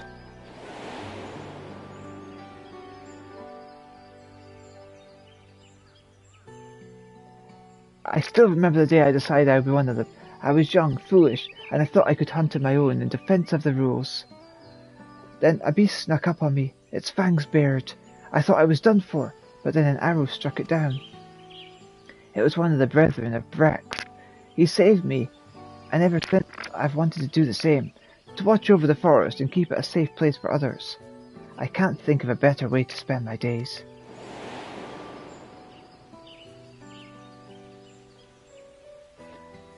But their trial is concluded in pairs. I'd ask one of the Brethren to assist me, but all of them have been so busy lately. They aren't forthcoming with the details, but I've gathered that the beasts of the forest have been behaving strangely lately. Either way, they have bigger things to worry about than the ambitions of a novice. But you're as good as any of them. If we do the trial together, we're sure to make it through. Please say you'll help me. This is my chance to finally be of use. That trial is as good as done.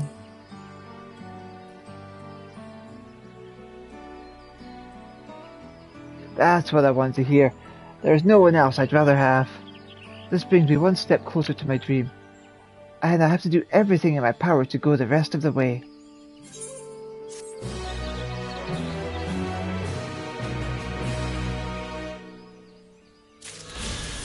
I will get back to helping you. Don't worry.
Must be 3.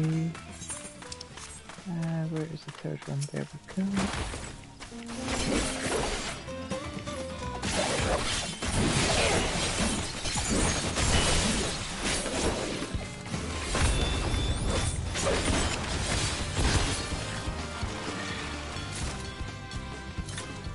There we go.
The young Spraxel needs someone to follow a suspicious individual.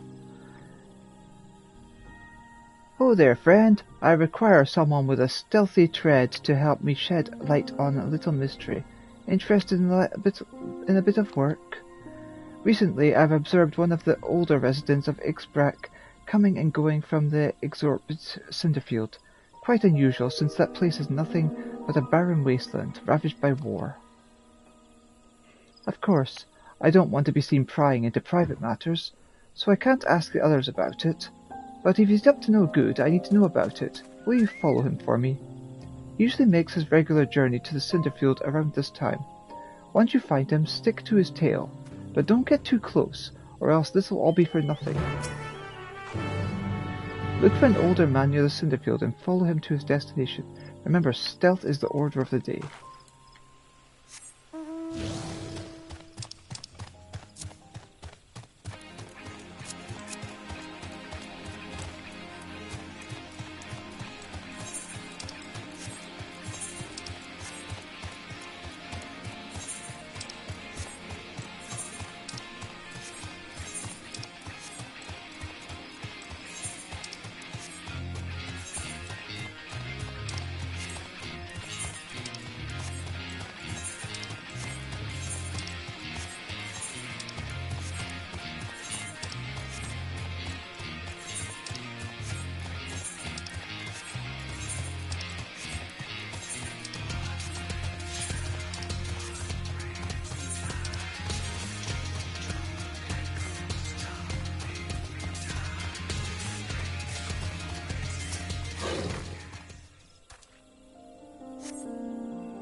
Follow them from a safe distance. Where is he? Stand there.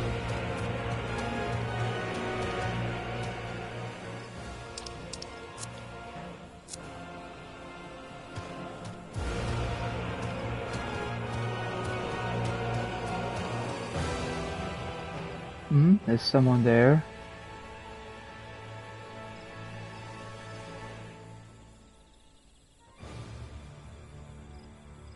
Just my imagination.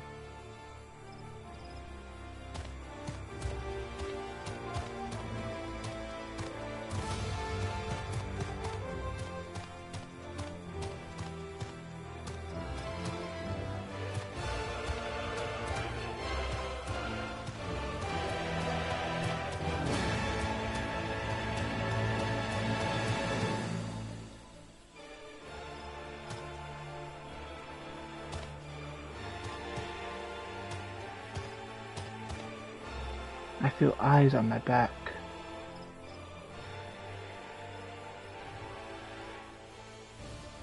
Just my imagination.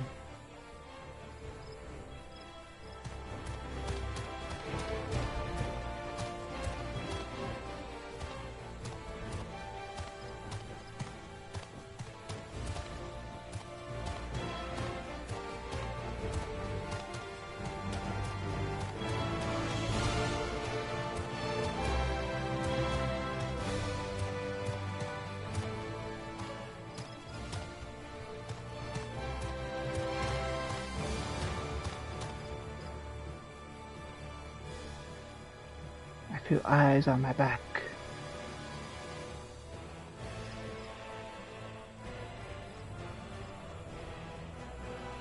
I'd better hurry.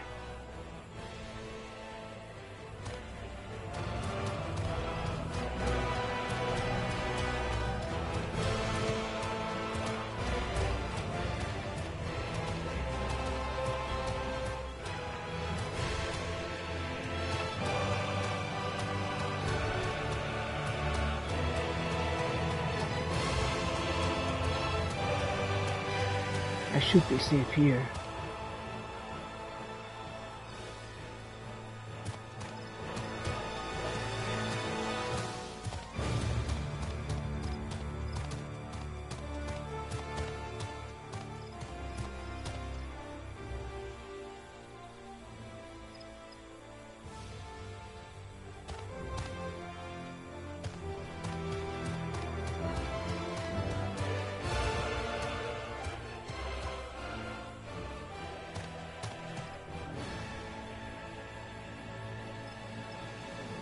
The goods are in place, now I just have to collect.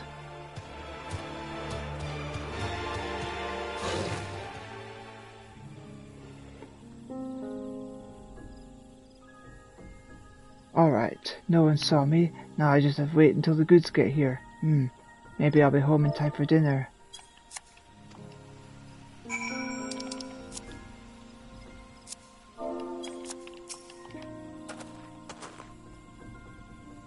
What? Did you follow me here? I guess I wasn't sneaky as I thought, but I'm not doing anything wrong despite how this looks. I'm trading with Mamuk, all under the blessings of Hunruruk. We have to be secretive about it though. You see, we deliver valuable foodstuff to Mamuk, meats and vegetables that are hard to come by in their parts of the woods. In return we get Jatika bananas. Each party leaves their goods in carts and collects them when the other is out of sight. For a while after hostilities ceased, trade didn't have to be so cloak and dagger, but many of the Mammal Jah who are willing to embrace change have left for Tuliolo, and those who remain bear old grudges. So we chose a path of discretion, of course. I don't blame the people of Mamuk, even in Ixbrax. There are those who can't forgive the past. Trading like this appeases both sides, even though our dealings aren't exactly unknown to most. I take it the one who asked you to follow me was young, yes? Too young to know to overlook an old man wandering into these blasted wastes. But with relations between us and the Mammoth finally warming up again, I may not have to do this job for much longer. Clandestine agreements might become open to promises of a brighter future. Anyway, it's time I took my goods and returned home.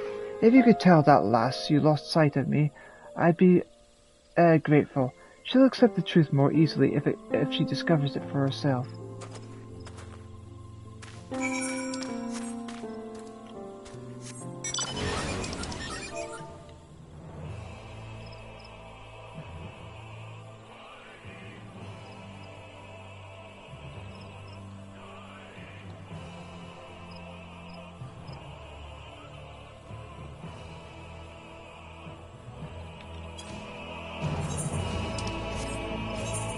Just need to hand in this quest.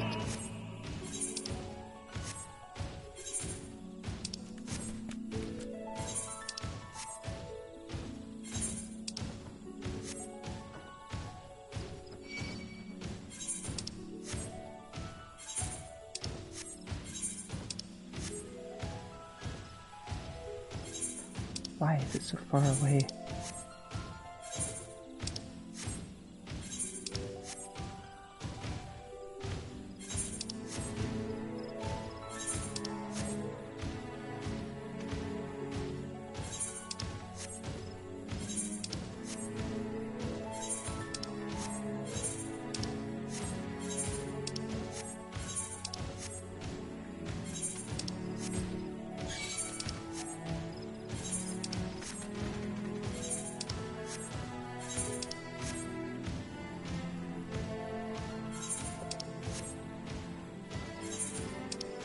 Ignore the hunt marks.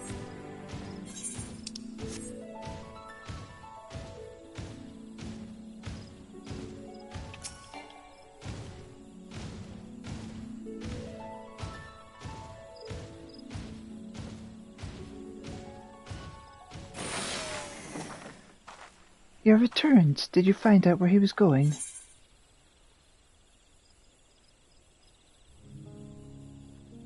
He was secretly trading with Mamuk. He was? Oh, I suppose that explains where all the Jatika bananas come from. I feel like I should keep this secret. When the days come that we can trade openly, I hope everyone realizes our bond was formed by small threads like these. As promised, you would deserve a reward for your time. Safe travels. Now to go visit my beloved Demaya.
Hello.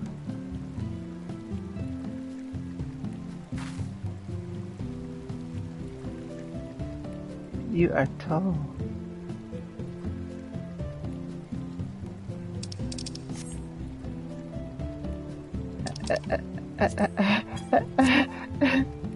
Hi, the Maya.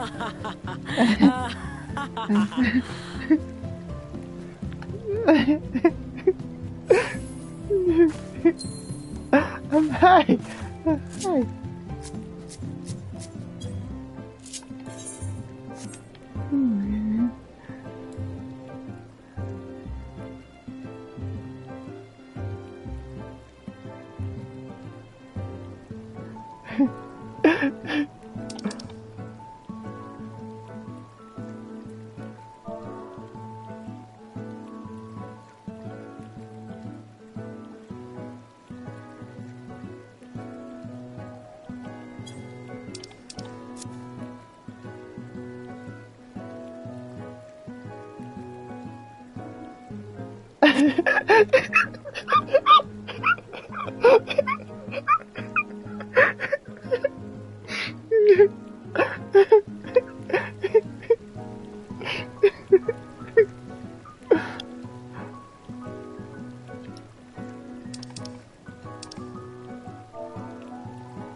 There we go, that's the one.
slay me.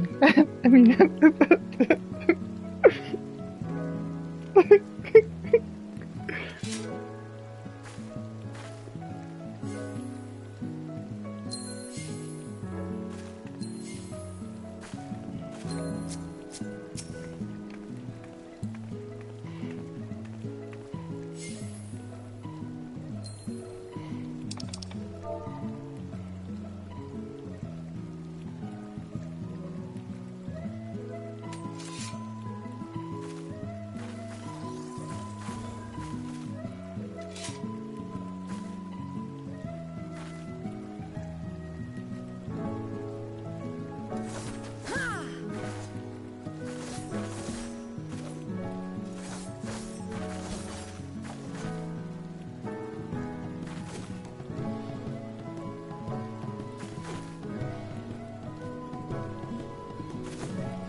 Speaking of EXP bonus, I need to refresh it.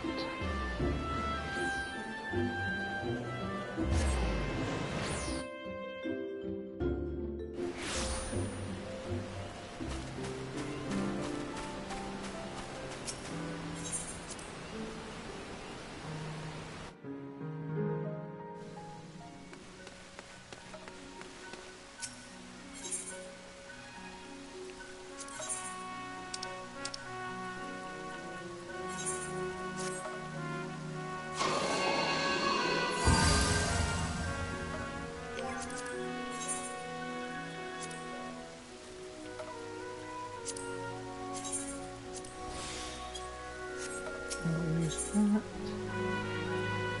I will convert another one.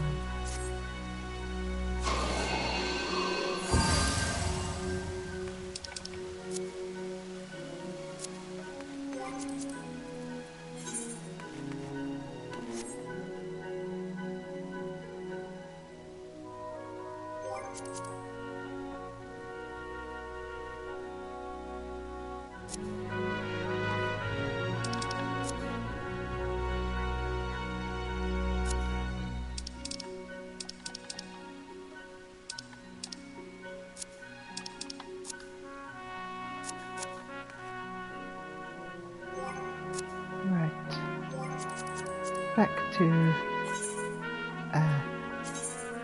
ether currents.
Shrida's eyes are brimming with tears.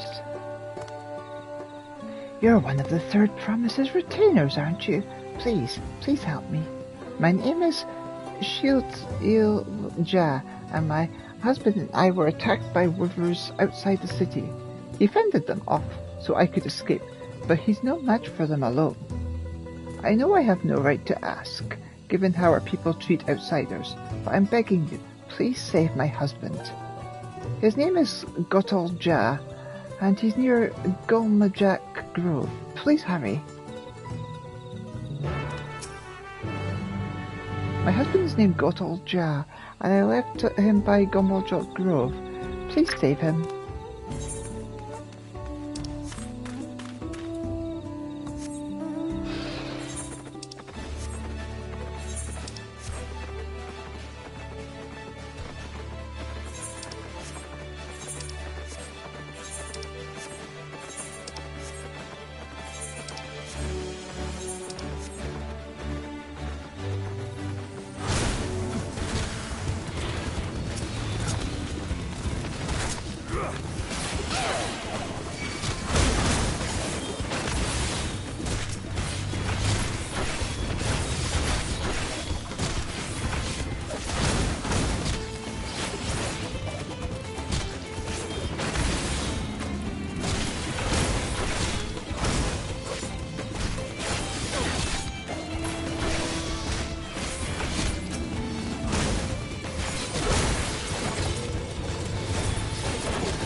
go. Perfect.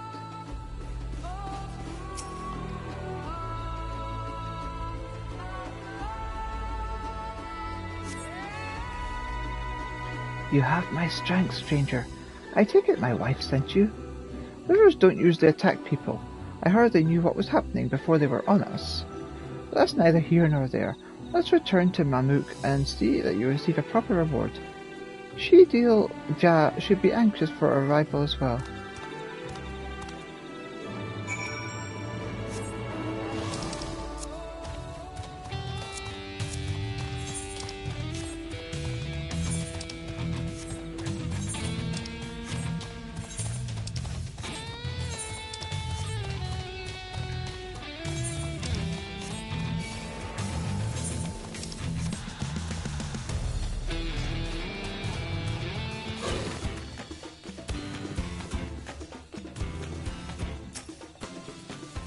I'm sorry to have troubled you, stranger.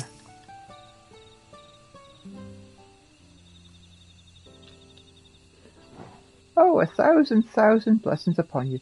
My Godel Ja is safe thanks to your kindness. I don't know what I would have done if you had not arrived when you did. Most of our able-bodied fighters have left the city in search of mercenary work, you see. As I once did myself. You're from Eozer, aren't you? I toured across the salt in my younger years. That is, until I suffered injury enough to send me home for good. Now I can hardly manage to ward off the occasional feisty waver, it would seem. Glory days mean little when you can no longer protect your loved ones. Oh. I'm perfectly fine, aren't I? Besides, those wavers weren't feisty, they were positively feral. I still can't believe we were attacked by such normally docile creatures. Something had them agitated, so I can't imagine what. Still, if our local wivers are being driven into rage, that doesn't bode well for us. I realize this is more than you bargained for, stranger, but would you be willing to help? It's unheard of for wivers to attack Mumble Ja, so we'll need to determine what's going on before someone gets injured.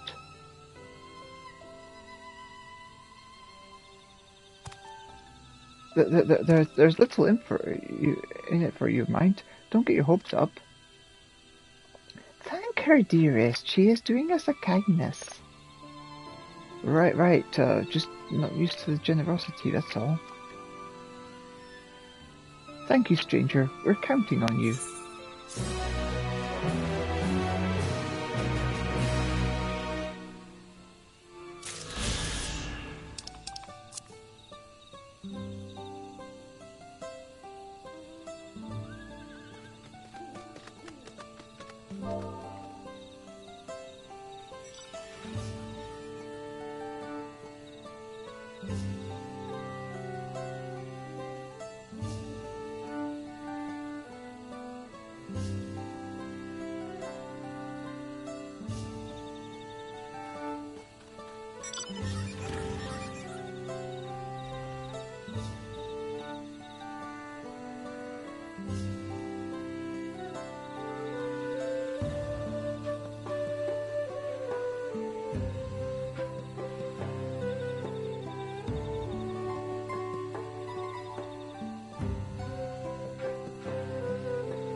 What could have driven them into such a frenzy, if only I weren't some common cripple?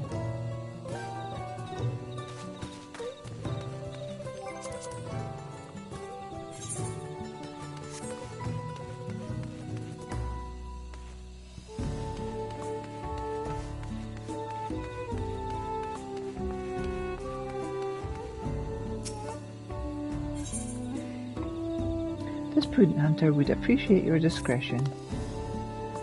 You're a traveller, aren't you? Could I ask you for your help with something? There are too many prying ears here. Come and meet me on the other side of Golmajak Grove.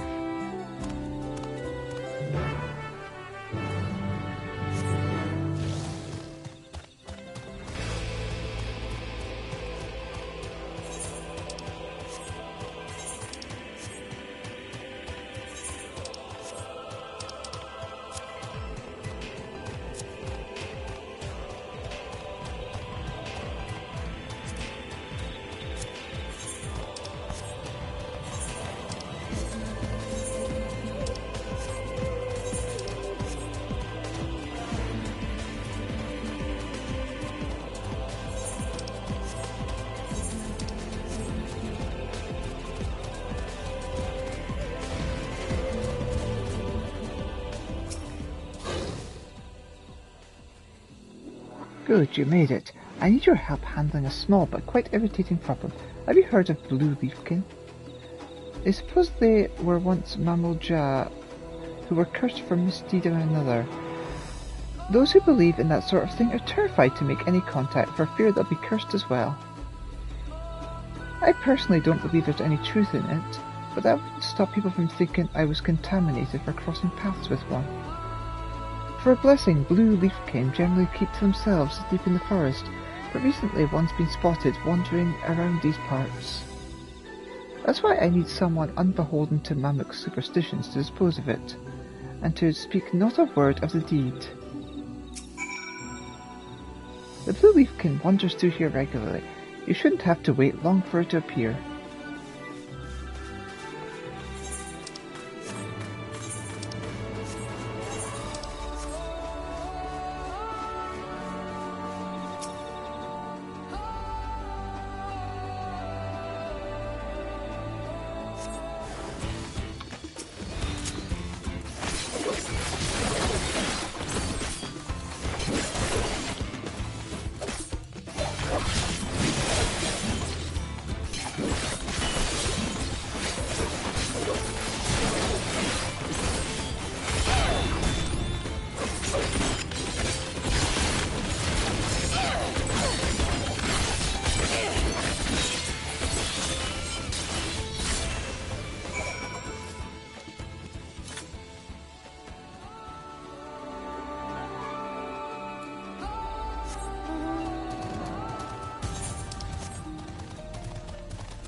Thank you, traveller. Now I'll be able to hunt these forests without fear. We have many stories of the blue leafkin, but none agree who among the mammal Jah was cursed first or for what misdeed. Some say it was Dobro punished for felling trees, others say it was Abunawa punished for burning them. Each clan insists the blame lies with another, of course. Honestly, I think it's just a tale to keep people away from the dangerous and forbidden areas of this forest. Just the other day, one of our own went and pursued a mark in that direction, and he hasn't been seen since. That blue leafkin just now, could it have been? No, it's just a story after all. Anyway, you've done us a great service. We'll be sure to keep to our normal hunting grounds, and see if we can't find our missing friend.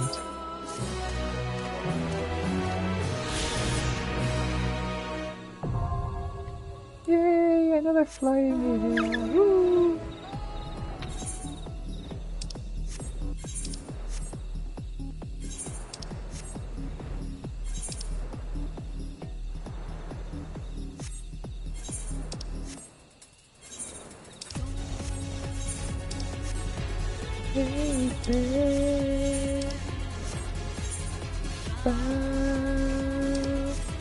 And fair, secret etiography, answers unfold, one with the truth, the fact, and my guiding hand, perfected defense. I won't be denied, human, you blind us full to the end. Custom full of more, I create, manipulate your kind in my image, my chosen one. For you, the time has come, sun setting. Say goodnight, please practice your sanity die.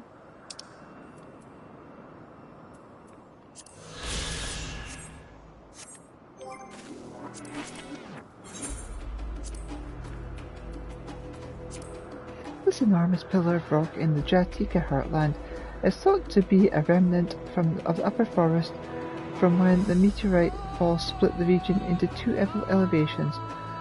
While the mammal Jew revere the formation itself, the experts are said to hold the sacred the trees which grew upon its summit.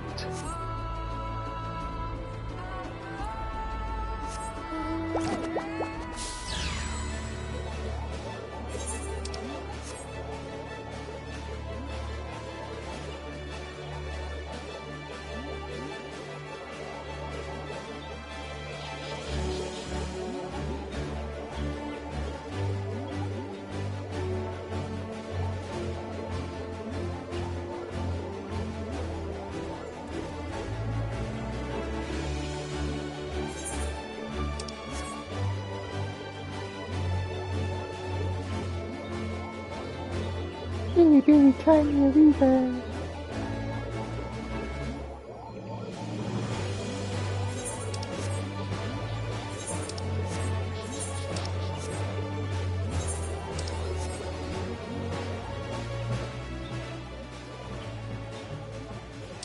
Another round mapped.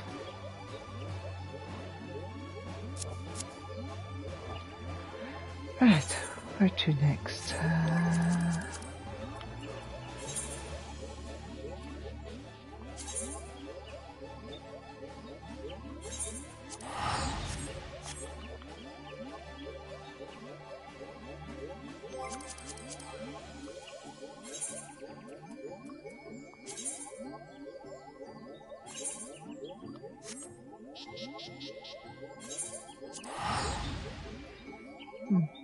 Few areas nearby there.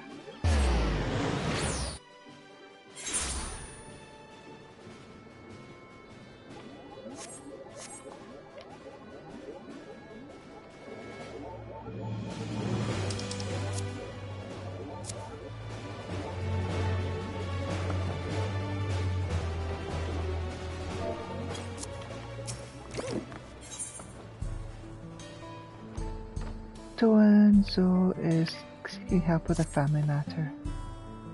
Say, aren't you the one who was stirring up a fuss in town not long ago? I could use a capable hand like yours, if you'd be willing to lend it. The name's Zoe, and I'm not from around here, truth be told. I live in Draconia, but I'm here visiting my grandson. I was excited to see him after so long, but then I spied him dealing with some unsavory-looking man, exchanging unusually large sums of money. I confronted him about what I saw, but he'll say little more than that. It's just a misunderstanding. Then grumble as he changes the subject. I realize this is sudden, but could you see if there's anything to be done to help him? He's in trouble, I just know it.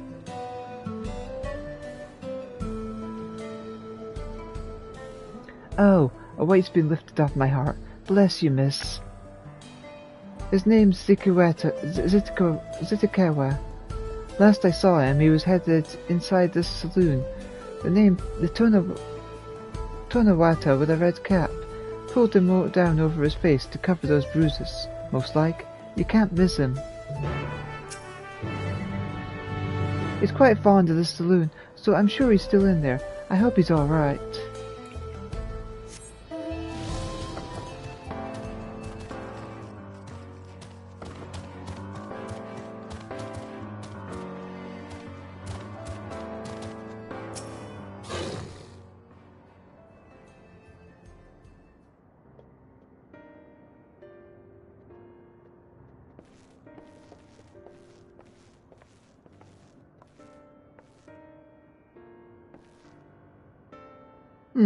A new face in town now? Well, what can I do for you?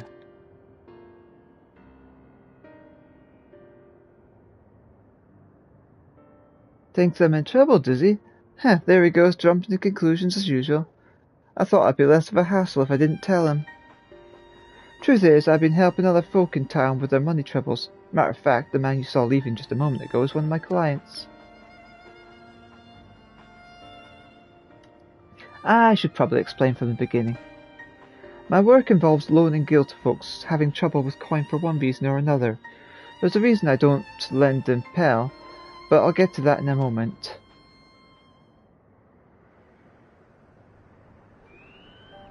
My family's lived here long before there was ever a town here. But then people moved in and they started expanding. Before long, Kamaka's family approached us about selling our land. It was around the time when trade overseas was gaining in popularity. I had it on good authority that gil was the way to becoming common currency here in the wilds, so I decided to sell the land for gil and use those funds to start my business. Sure enough, everything went as expected, and the business is starting to do well. Not without its troubles, seeing as money is involved, but I never lend to any unsavory types.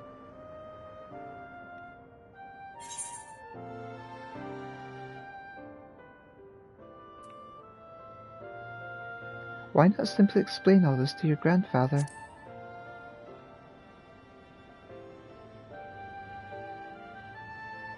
The whole point of me keeping quiet was so I wouldn't make him worry.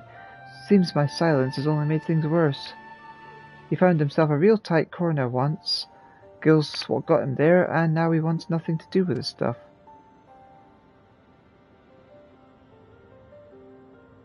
When I told him about my idea to sell the land, the moment Gil came out of my mouth, his whole mood turned sour. He said he'd put everything on my name, and whatever happens after that is on me. It's not exactly easy to bring up work when it involves the one thing he seems to hate more than anything. But maybe it's time I changed that. This job does more than just put food on the table. I'm able to help people, help this town. But how do I get him to see that? Ouch. Ouch. I've got it. You're going to come and watch me work. And what? Grandpa won't hear anything I have to say if it involves Gil, but he might come around to a first-hand account from you. Just come and see what good my work does for Hootsuwal, and how I help the people there. He did send you here to help me, didn't he? I promised to make it worth your while. Fine, it's not like I got anything better to do.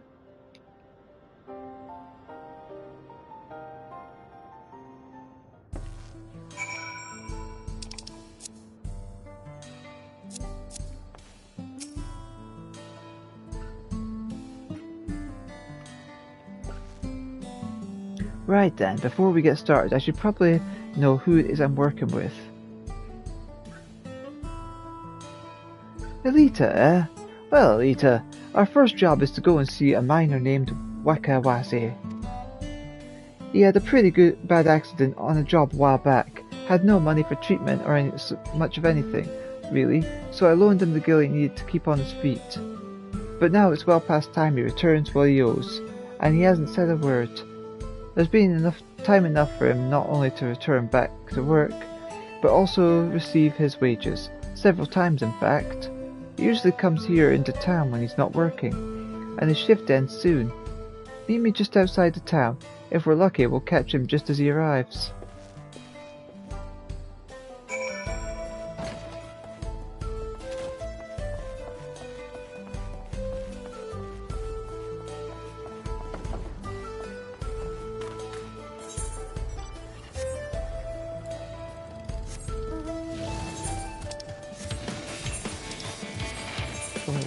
These couple of areas are bugging me, they need to be unveiled.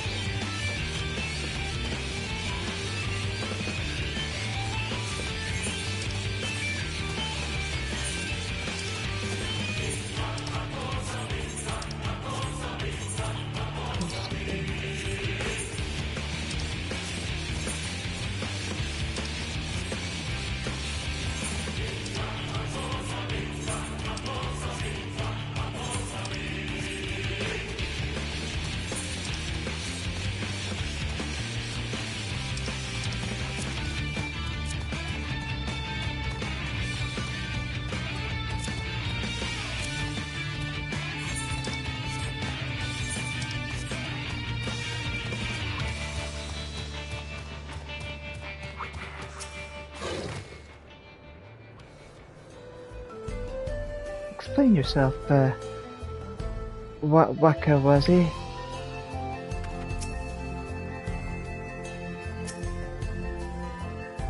You're here for the money. I was going to pay, honest. I just mixed up the dates is all. Can we settle this later? I'm busy. I know you're lying, Wakawase, and you're not going anywhere till you can look me in the eye and tell me why you're late paying me back. He's obviously hiding something, but I'm not looking to start trouble. I don't suppose there's something you can do to persuade him? Maybe a little flex to show him we're serious?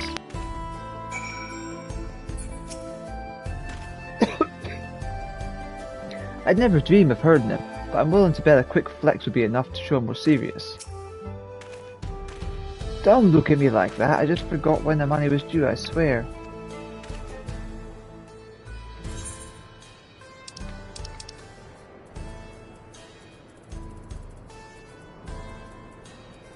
There we go.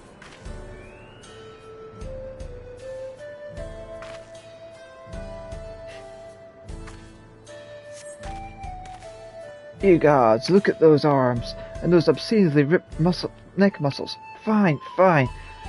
Just pull that away. I don't exactly think of Elita as the, like, over muscular looking type.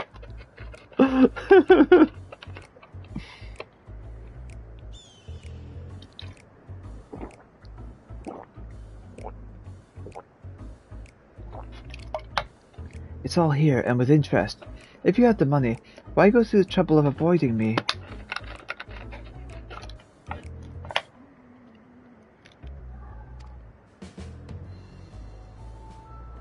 When I was still a man, my lady friend took really good care of me, see? I wanted to buy her something fancy to thank her, and, well... I understand, really, I do. But if you really want to make her happy, you need to get your life together. I'm willing to give you a loan one last time, but we're going to have a long talk about how you manage your savings first. Ah, you're right. What good am I to her if I'm out on the street without a gale or even a pell to my name? I'll give it some thought, and we can talk later.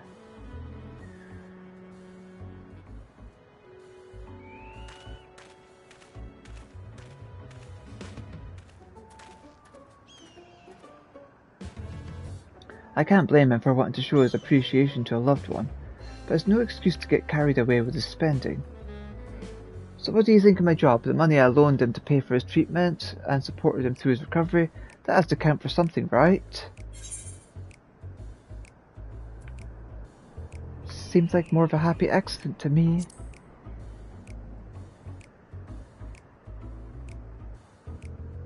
Ah, there's always our next client. When you're ready, we can be on our way.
If you're planning to explore the local area, you may as well make yourself useful in the process.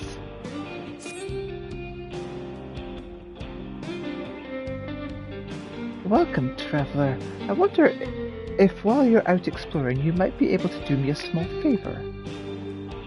There's a cave network nearby where my daughter has gone to offer her prayers, but she's forgotten the all-important fish oil candle. I would take it to her myself if it weren't for this terrible pain in my foot. Oh, it hurts something fierce. Do you think you could give her this candle for me?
This world could change all at once. This place will stand the test of time, as long as there's still folk paying their respects to our ancestors, that is. Something I can help you with? Made from a combination of fish oil and aromatic herbs, it has a distinctive, yet not unpleasant aroma.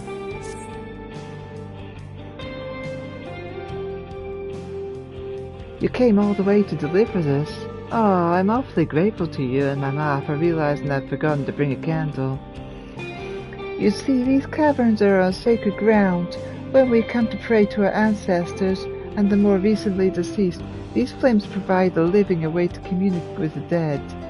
And thanks to you, I can light a candle of my own and say a little prayer.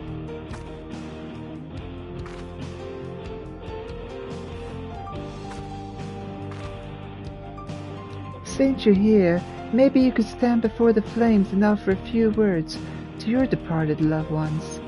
It don't matter where you're from, all spirits are welcome here, living or dead. She's deep in prayer, appreciative of her.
Welcome back. I'm guessing you were able to find my daughter, no doubt in her usual spot. She never was one to do things the easy way.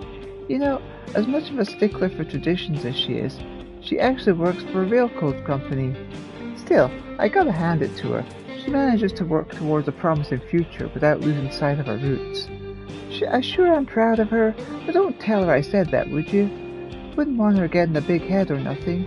Well, I'd say me and that daughter of mine have taken up enough of your time. But it was awfully nice meeting you. Thanks a million for helping us out.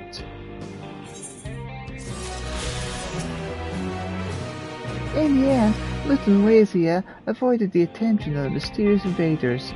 Even though we no longer need to hide below these rocks, it's best to keep an eye on the situation. You never know, they might come back.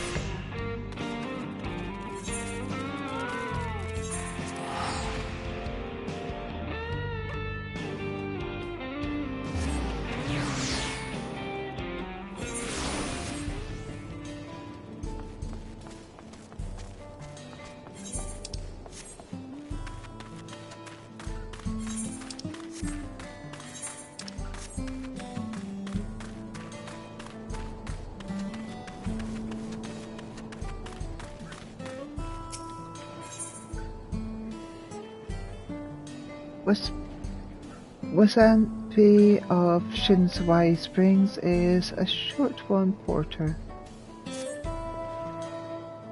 Hey you, traveler! You came down on the Tuyuli train, right? Happy to see a woman on the road, maybe nursing a limp, sore head and some such? No sign, huh? I work here at the refinery and it seems I now have a problem. It's a friend of mine, Kayamine. She set out for Tuliuli not long back, but only her Ronik returned, pulling an empty wagon. I was thinking the animal just got spooked by something, since carried me sprawling in the dust and hightailed it back here. But if you didn't see her, say, you couldn't go and take another look, could you? I'd go myself, but I'm 2 hands down as it is. Thanks, friend. She was taking a cargo of ceruleum to the Tulioli trailhead. You know the way, right? Just take the road southeast from town. She'll be somewhere along it. If you find her, tell her to get her hide back here as soon as she can. We got work to do.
That's fun.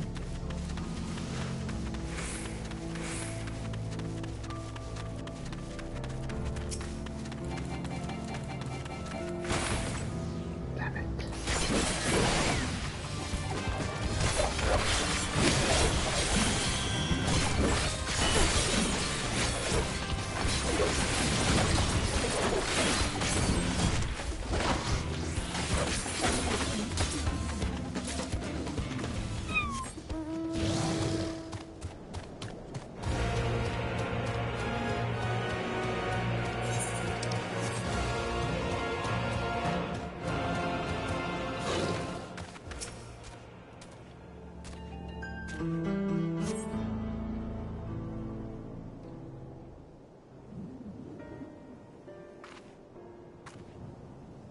Ah, finally. You don't know how good it is to see a friendly face.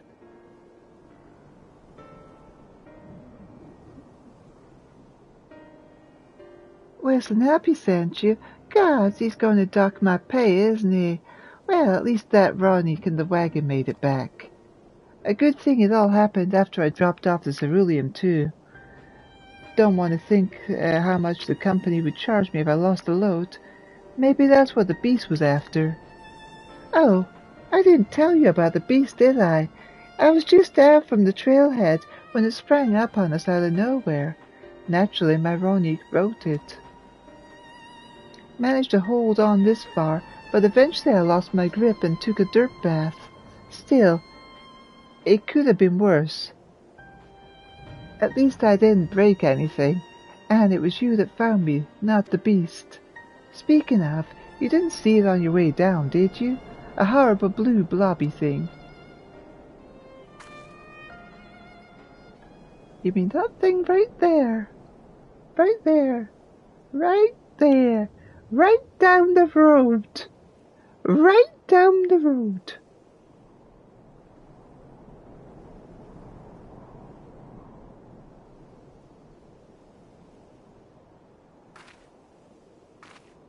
Just like that. Oh gods, it's the beast. It's found me.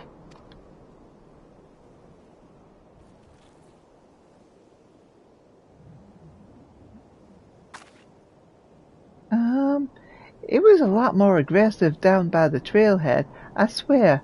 Why isn't it attacking?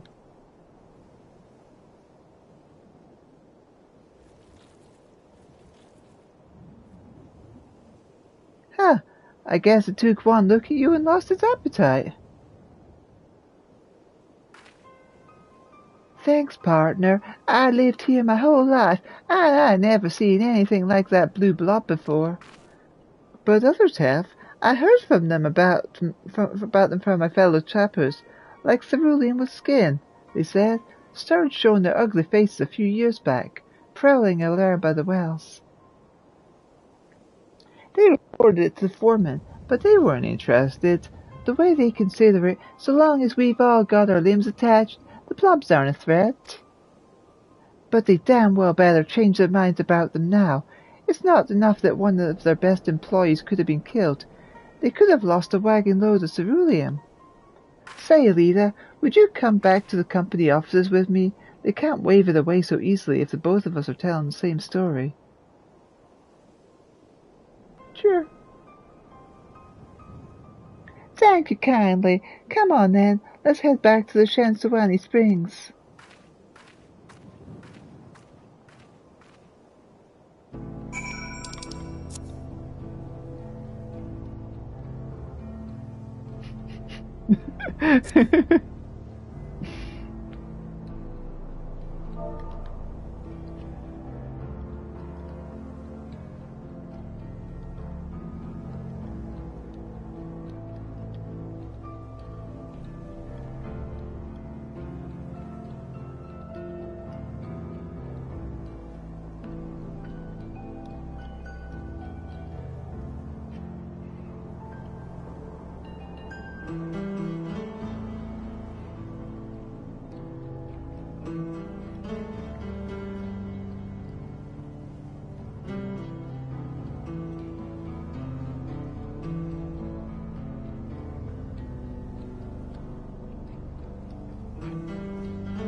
Home at last.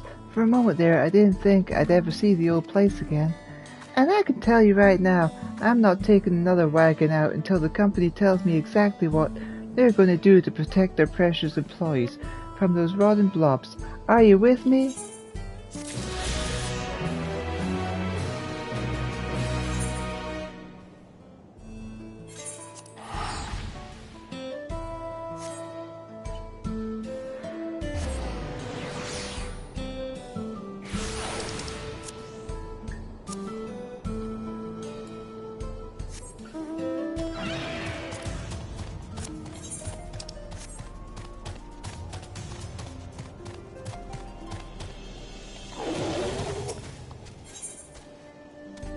The distant lowing comes from the far reaches of Lake Tarai. Seems to indicate something is amiss.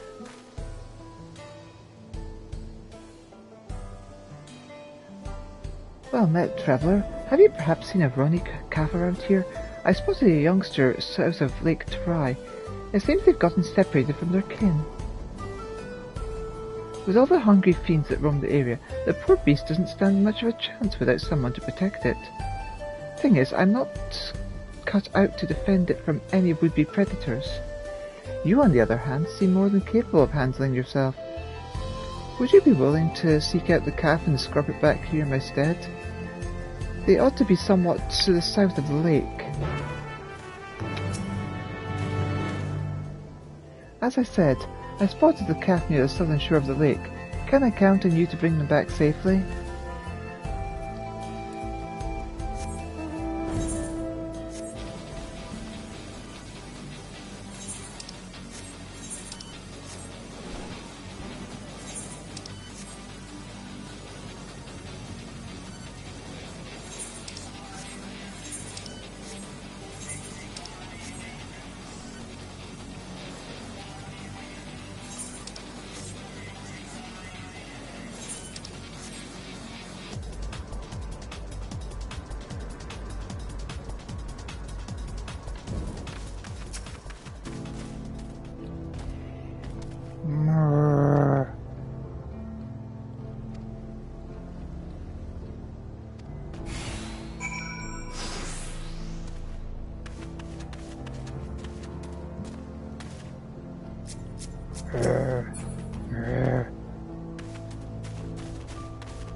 As you said, I spotted the calf in the southern shore of the lake. Can I count on you to bring them back safely?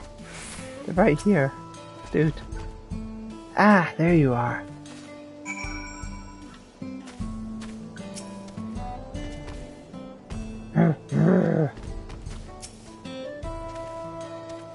You returned the calf. What a relief to see the Hazaro unharmed. You'd be surprised how often raw-meat calves go astray.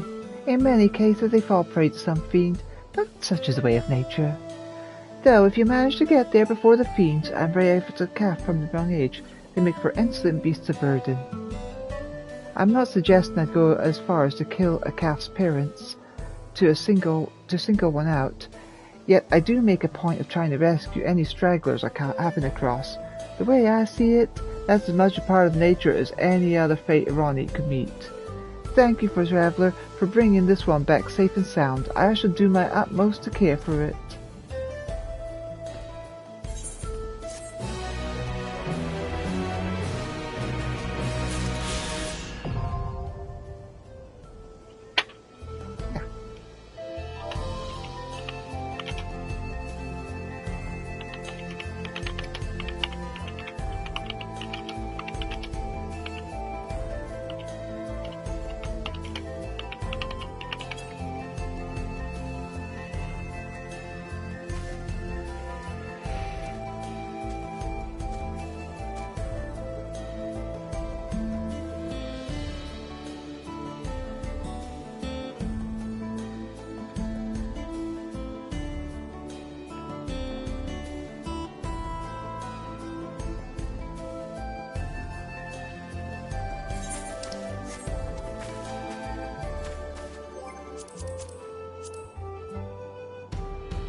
There's a two up there and two weird areas.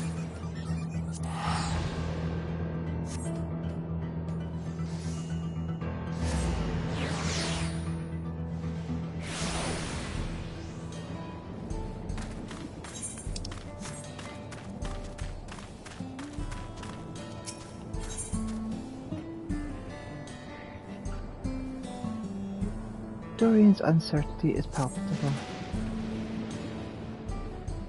Pardon me, adventurer, but may I trouble you to lend me your aid? I found myself in a rather troublesome predicament. Earlier today we were sent a soldier and asked to test out its improved combat functionality.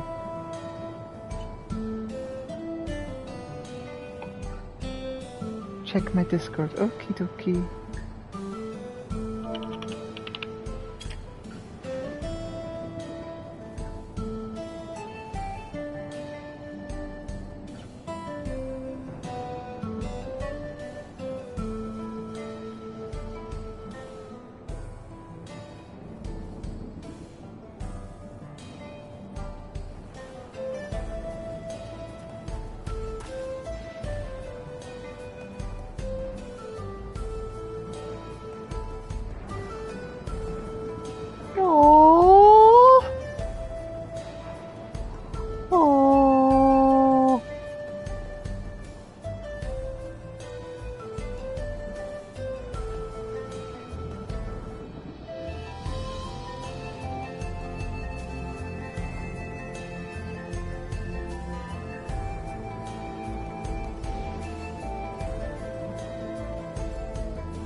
Oh my goodness. Oh.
Earlier today, we were sent a soldier and asked to test out its improved combat functionality. I asked the hunter to take it out on patrol, but not long afterwards, I lost contact with him completely. I know the signal is weak out there, but I can't help but worry something might have gone terribly wrong. From the look of you, you can handle your fair share of danger, yes? Could you go out to the Thunder Yards and see if you can find them for me?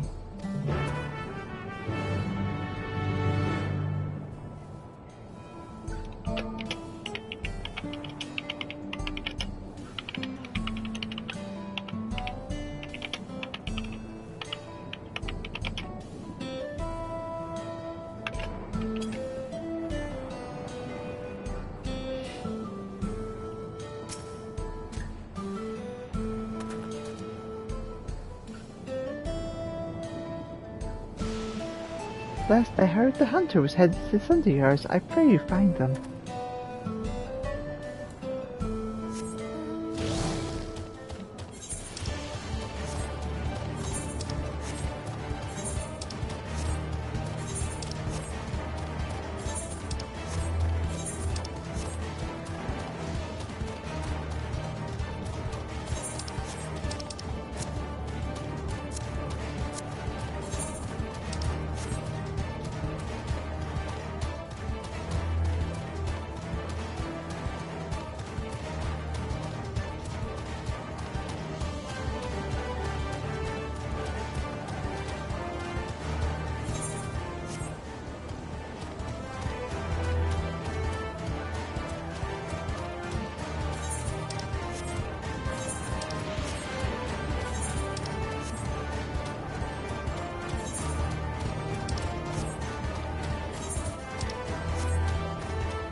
saved my life. For a moment there, I thought I'd have to use my regulator. Now, I somehow doubt an adventurer like you just happened to be passing through. That researcher sent you to find me, didn't he? I better head back to explain what happened. You may as well come and join me. I'm sure he'll want to know you're safe.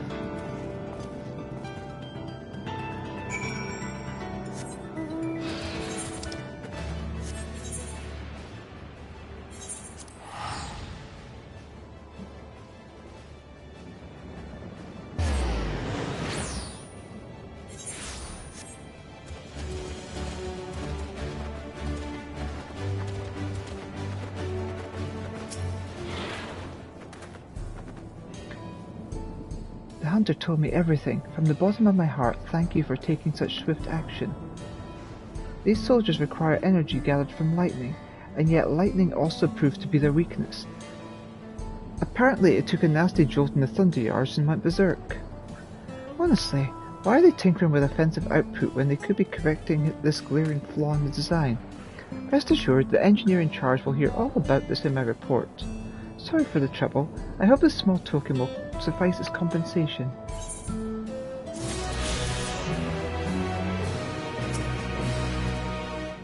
As much as I prefer not to venture outside, my work here is the only reason I've escaped turmoil and Everkeep.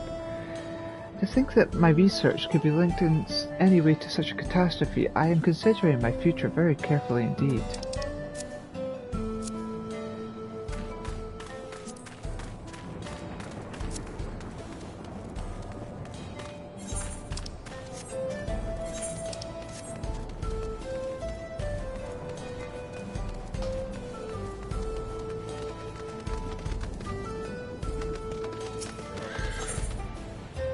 Nakenti is fretting over her young charge, as she is wont to do.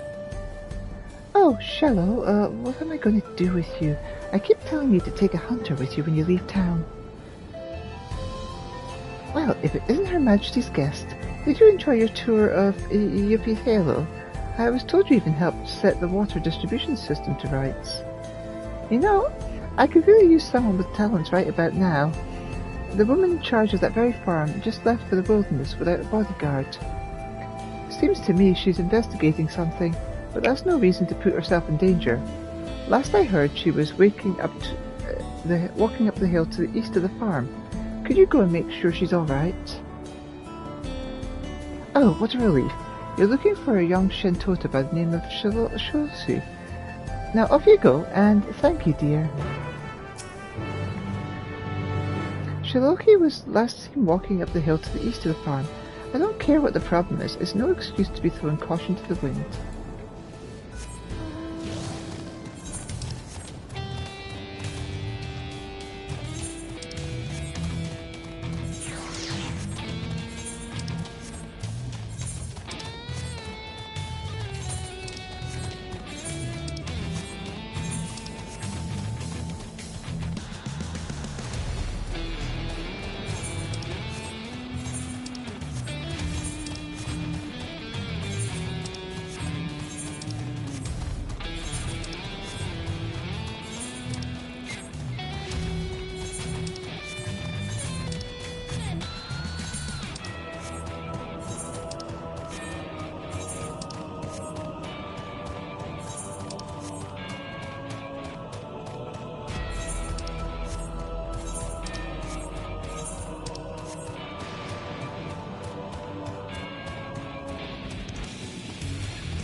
Ah, gods be good. That was the last of my soul cells. I could have really died there. Thanks for your help.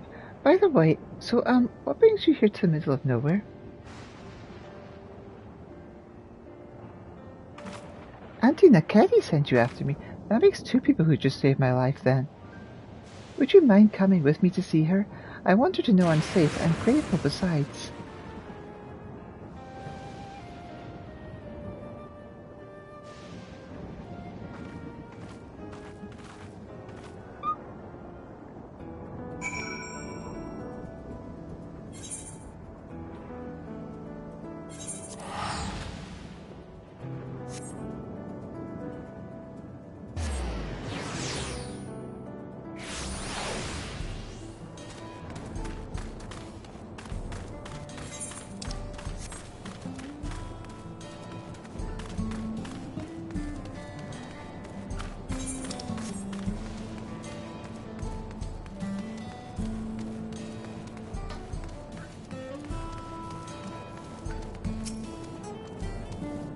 But okay, I'm sorry.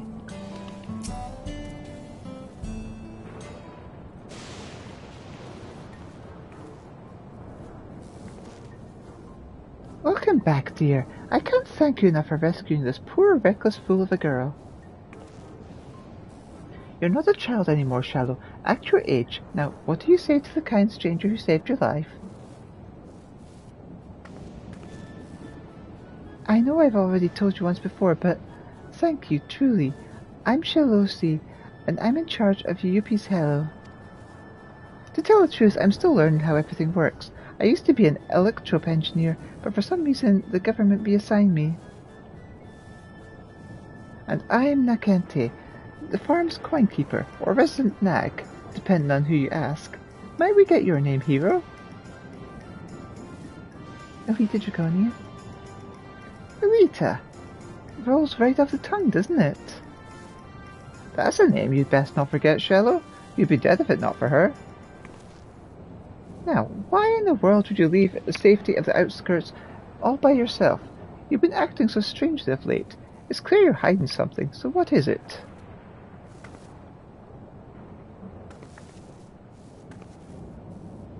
There really is no getting past you, is there? Fine, I'll explain, but you have to promise to keep it a secret for now, alright? The truth is, I noticed the farm's harvests have been shrinking. It's shrinking year over year, and I can't for the life of me figure out why. The staff are all doing great work, and as a former engineer, I can say for certain that the equipment is all in proper working order. I even checked the pylons, and the readout was totally normal. But I know there's a problem, and the longer we wait, the worse it will get. In a few years, the crops may stop growing entirely. Something has to be done. Well, it sounds serious, and I appreciate your taking the initiative to solve it, but I worry about you, Shallow. I can't have you putting your life in danger.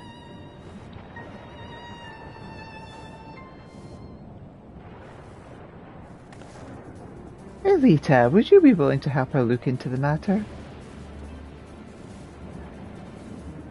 As an outsider, your idea of normal is sure to be different from ours. I reckon a fresh set of eyes will be able to spot something we can't. She's right. I could certainly use an unbiased perspective. Would you please help me, Elita? I guess I got no choice.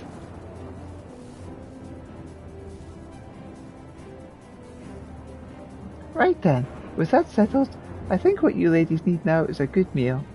Have a seat, and your Auntie Nakenti will fix you some fresh veggies.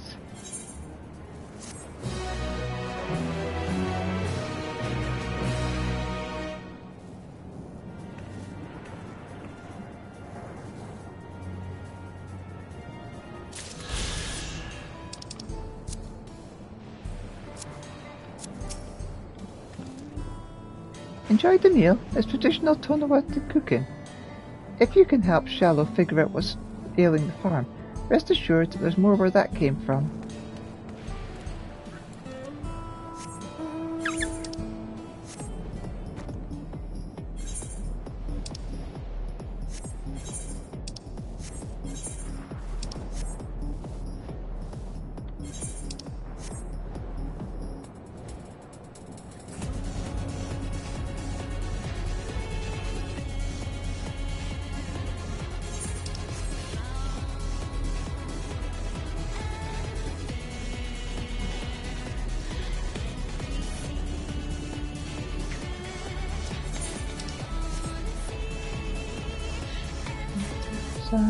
fall underneath the tree.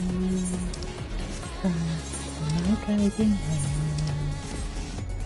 Perfect everything. I will keep in mind your mind if I have you.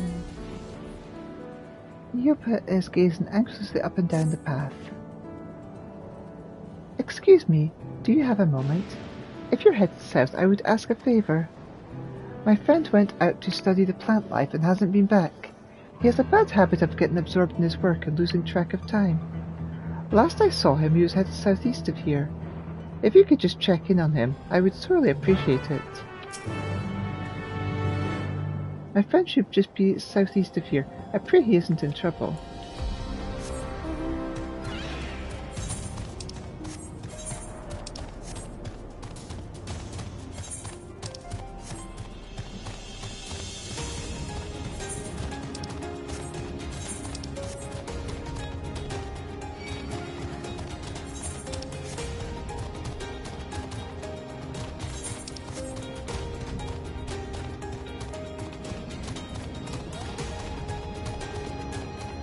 Hello!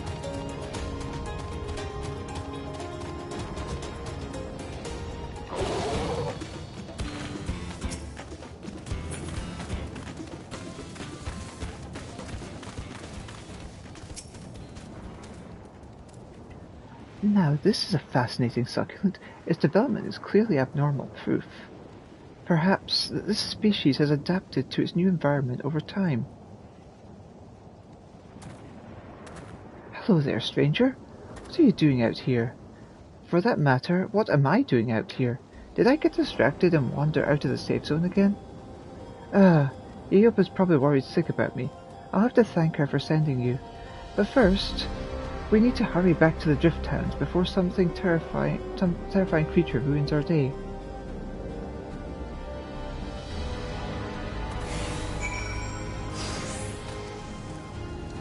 I'll try not to slow you down. Come on, let's go.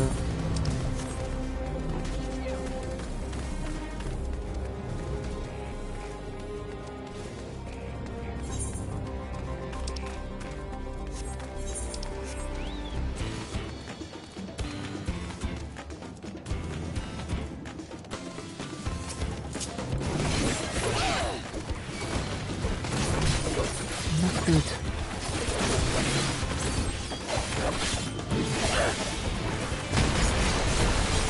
Please, you have to do something.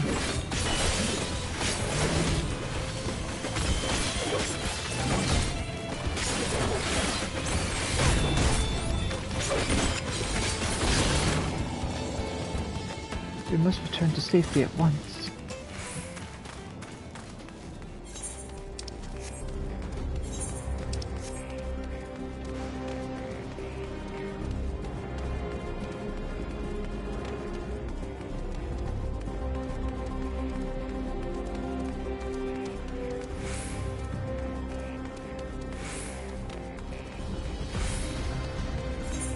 Let's get you to safety. Oh dear.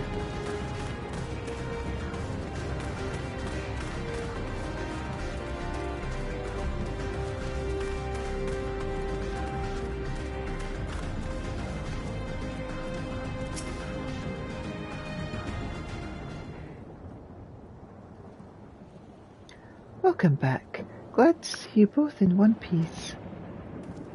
Forgive me, Yopa. I was so focused on the plants, I nearly wandered headfirst into danger. If you hadn't sent this kind stranger my way, there's no telling what might have happened. Now, I'd better document my findings before I forget. Thanks again, ladies.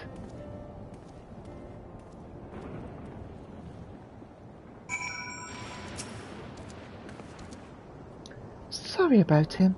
He grew up in Everkeep, so you see he's not used to seeing plants in their native habitat. And Heritage Found is rather unique in that regard.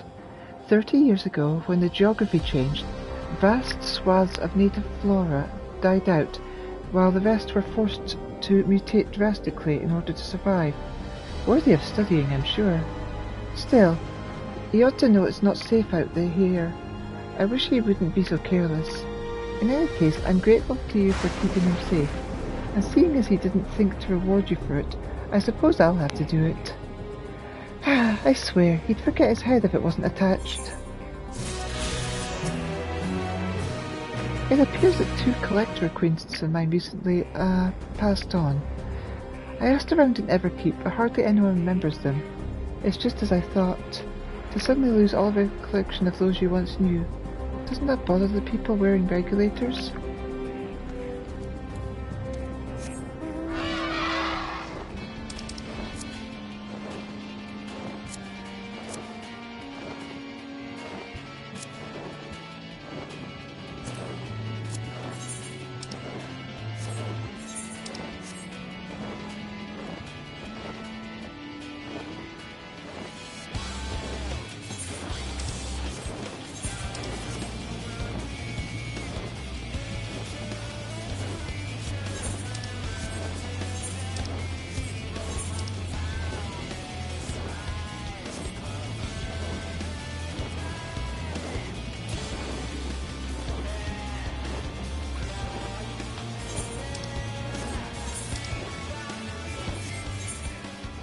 Why am I not teleporting there?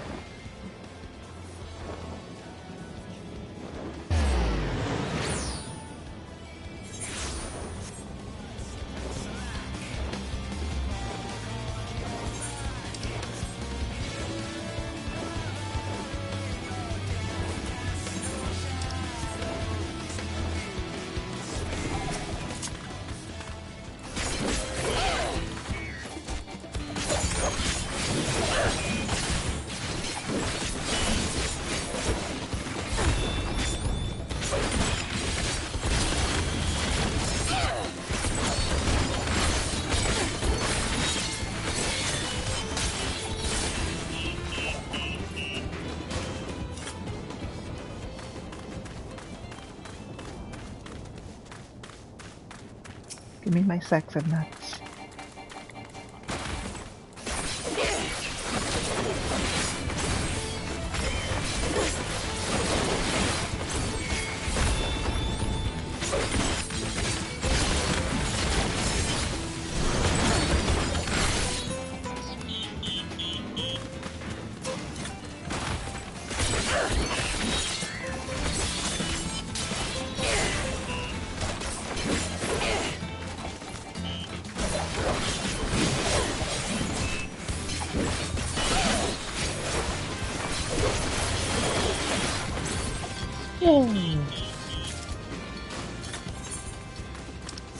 Nice, 15, that's a good bounty.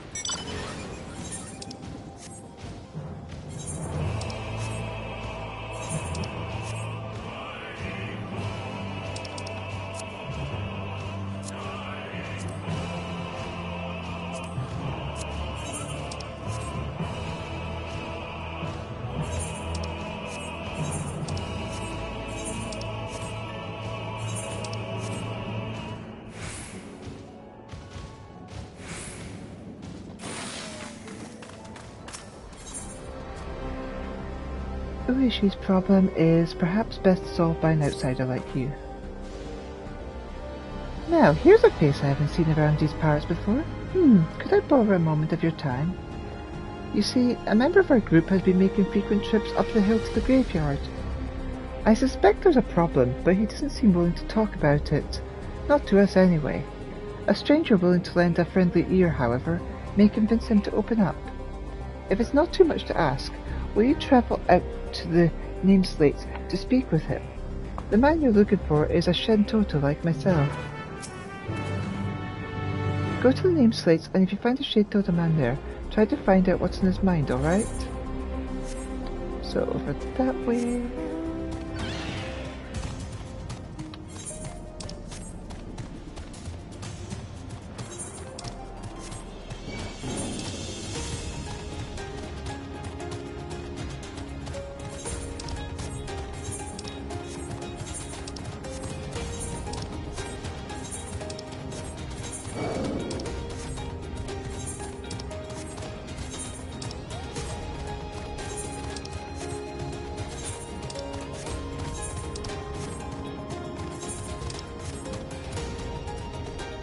sightseeing.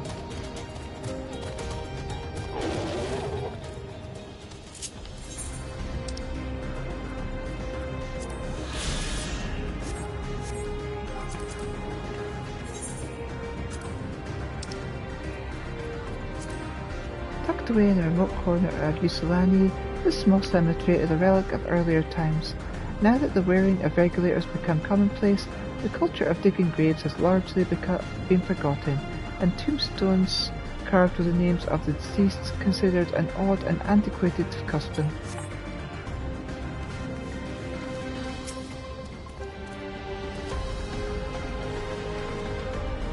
I must admit, this is not the sort of place one expects to make idle conversation with strangers.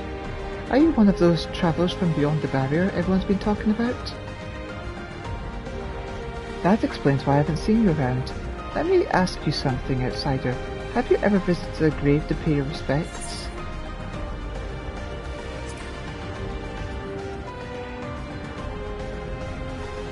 Honouring the dead is a common aspect of many cultures, I suppose. In that case, you could help me with something. Take a stroll around the area, and if you happen to spot any particularly grimy gravestones, I ask that you wipe them off. It's a lot of work for one man alone, so your assistance would mean a great deal to me. Some of these gravestones could do with a good cleaning. Have a look around to see if you notice any.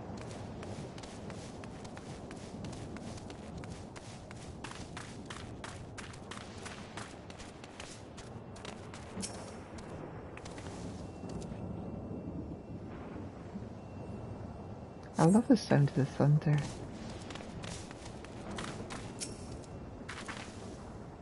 Sounds really nice.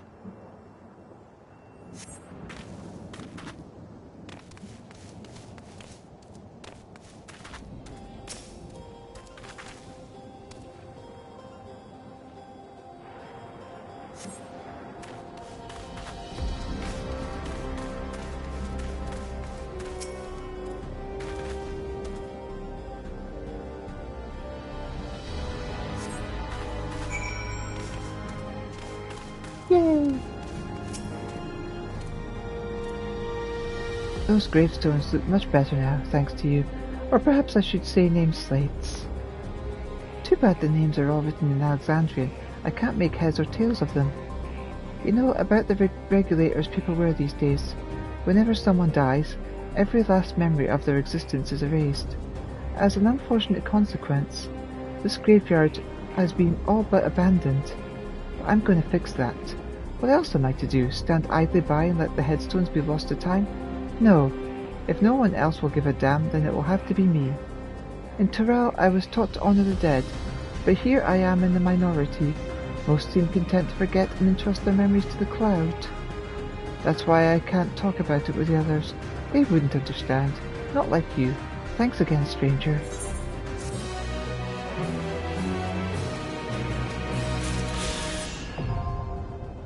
Yay!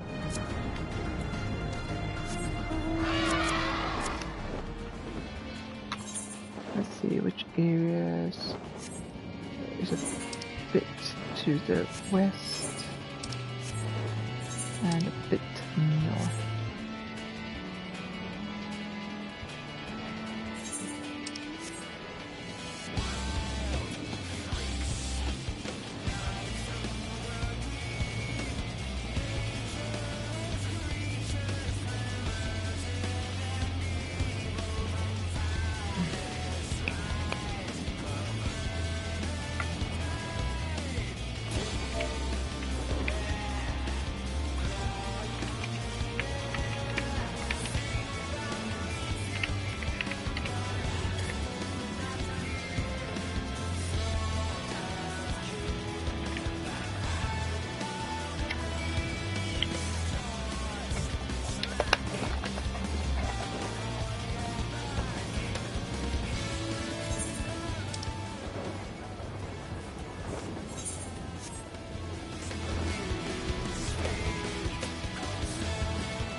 There we go.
Of course the fire dragon's going to dissolve in the water.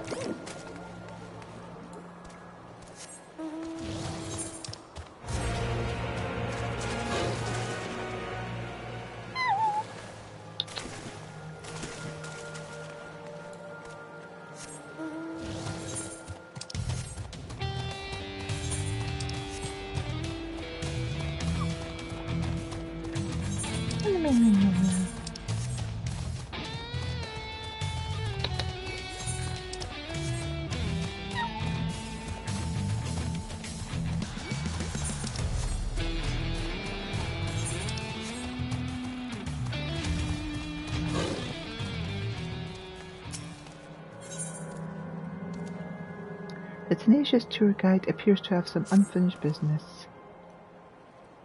You'll never guess what just happened. There I was, right in the middle of one of my tours, and my customer's just up and vanished. There's nothing worse than not being able to see something through to the end. I need to do something with this pent-up pep. I don't think I've ever given you the tour, so how about it? I promise I won't take up too much of your time. Now, Canal Town wouldn't be Canal Town without its water. And where better to dip your toes into the local history than two of our storied fountains? Come, I'll be waiting for you by the Font of Devotion.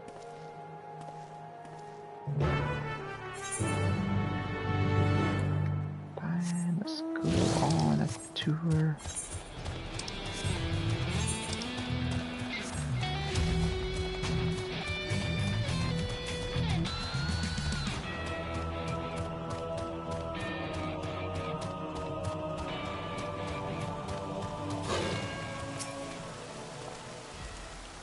There you are.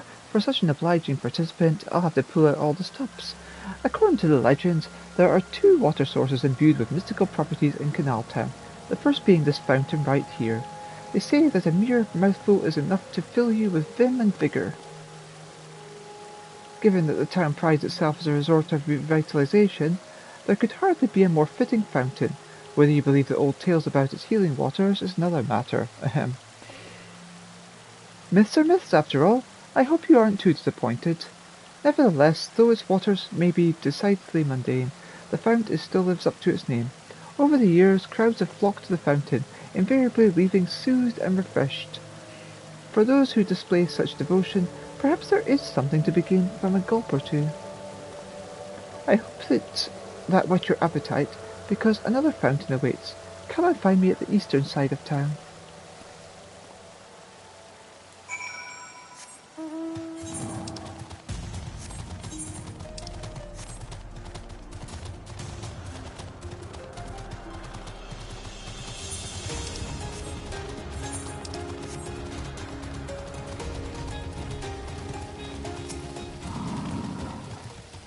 Excellent. Allow me to continue.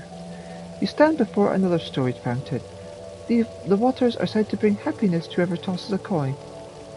And if you're already blessed with happiness, I'm sure a different wish wouldn't go unanswered. Plenty of folks used to do that just in days gone by. Are the legends to be believed? Well, there's only one way to find out. Here, take this coin and make a wish.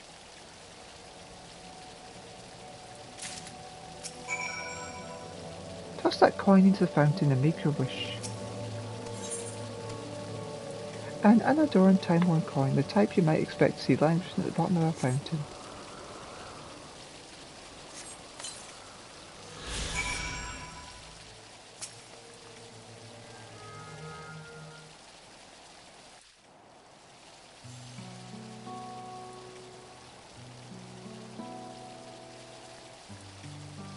I know I ought not to ask, but what did you wish for?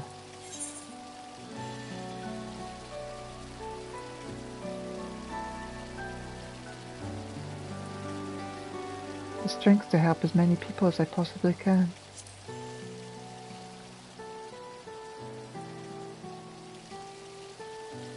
I see. It sounds like you have some weighty responsibilities.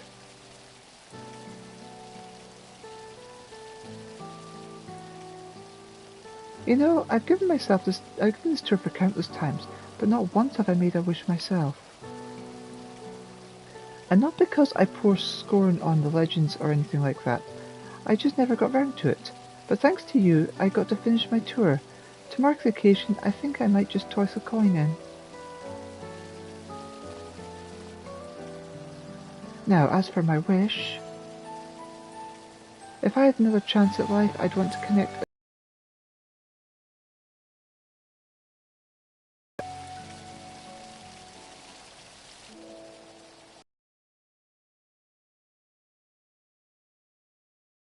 here as a tour guide in my former life too, before it became a home for the endless.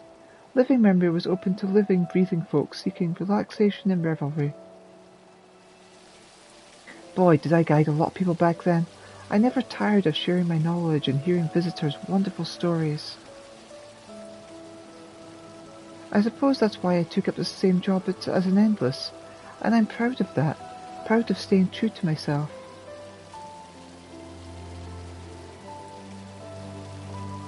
Ah, but you didn't come here to hear me harp on about my life. Thank you for sticking with me till the end. I hope you enjoyed yourself as much as I did.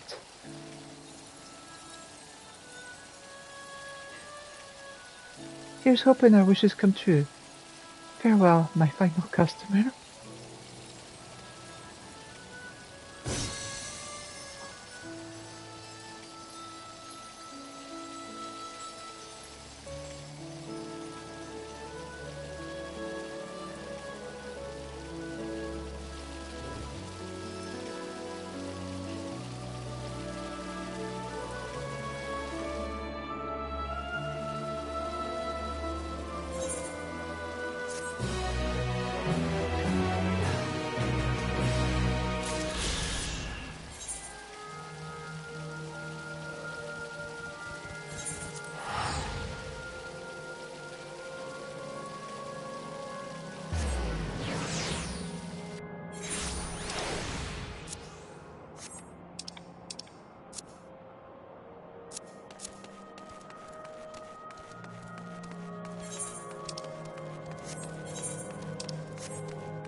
Greetings, the zip sign offers still is to land.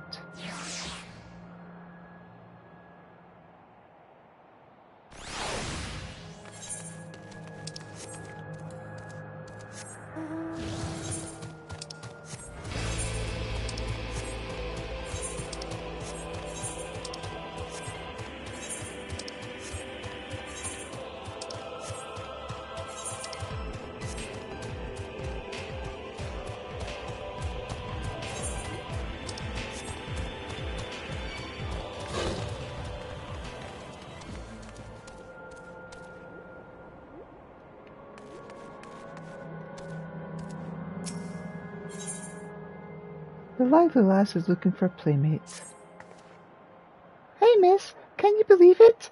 I just finished setting up a brand new game for my friends, and they've only gone and disappeared. Unbelievable. It took me ages to think of all the clues and hide them around town. I guess it was all for nothing. Hold on, I got an idea. Why don't you give it a go? Trust me, you'll have a great time. Sure. Okay, here's the first riddle. By yesterday's gate stands tiny mountain piled high. See if you can figure out where I've hidden the next clue. By yesterday's gate stands a tiny mountain piled high. That's the first riddle. Try and figure it out.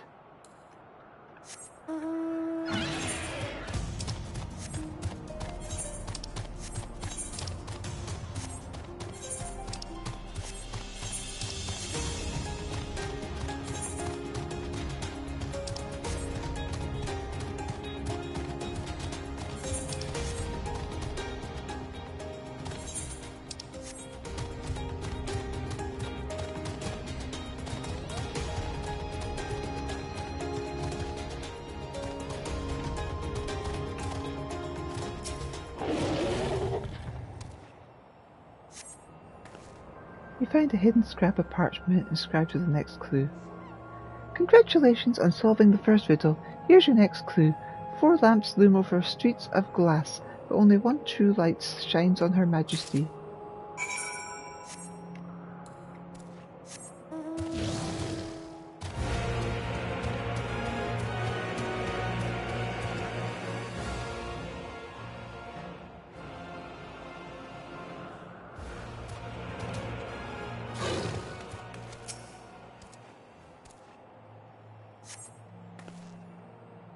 You find a hidden scrap of parchment inscribed with the next clue.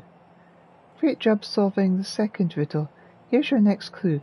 Over the river, in sight of the spiral, behind the pointy hat hide the shrubs you seek.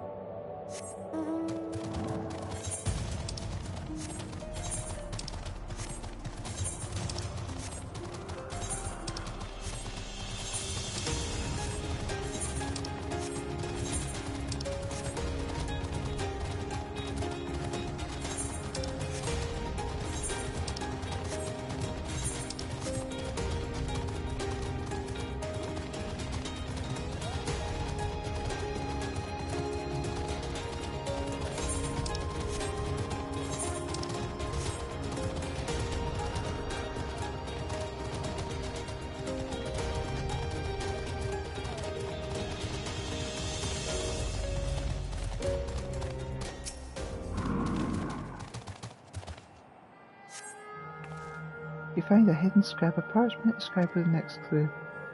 You're a dab hand at this. Just one final clue to go. The princess awaits your return. P.S. You'll also need the password. I want to be your canary.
So, you found me.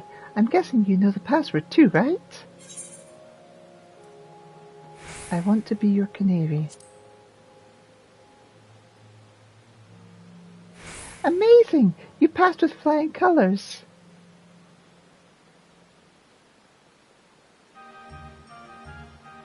Now that you've finished, I thought I'd tell you how I came up with my clues.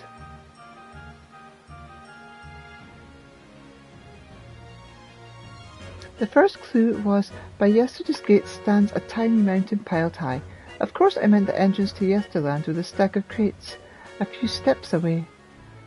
There was one kid who used to hang out around the gate and make sure any newcomers quickly got the lie of the land. Pretty nice of them, right?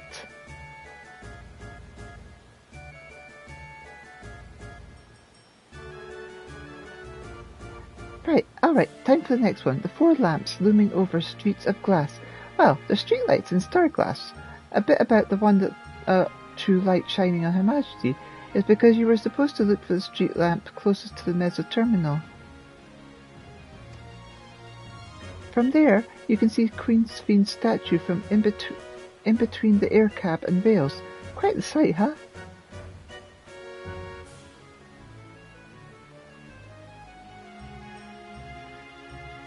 For the third part of the puzzle, my clue was over the river in sight of the spiral, behind the pointy hat. Hide the shrubs you seek. The river I'm talking about is the old Electrobe River, and the spiral is the aircab station staircase. And the pointy hat? Easy. That's the building with the funny-shaped roof. Whenever we used to play hide-and-seek, it was always the popular spot. I figured it'd be a great place to leave a clue.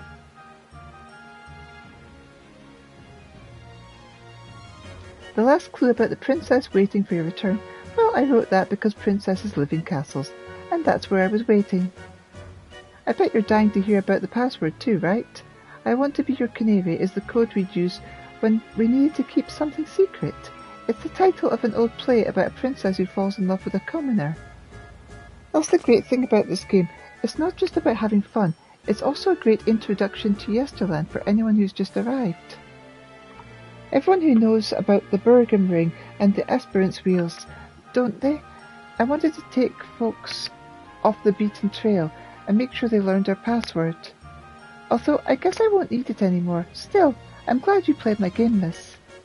I think I'll go for a wander around the place. It's been fun. Thank you.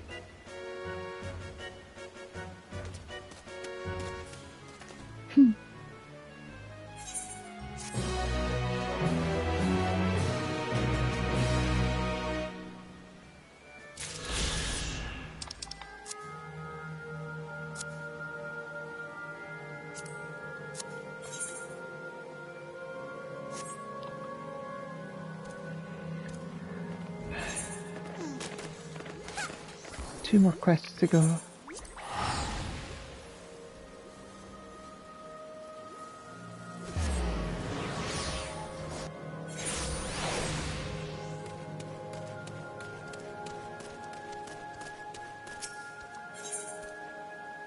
The restless Milala is fearing the worst. You!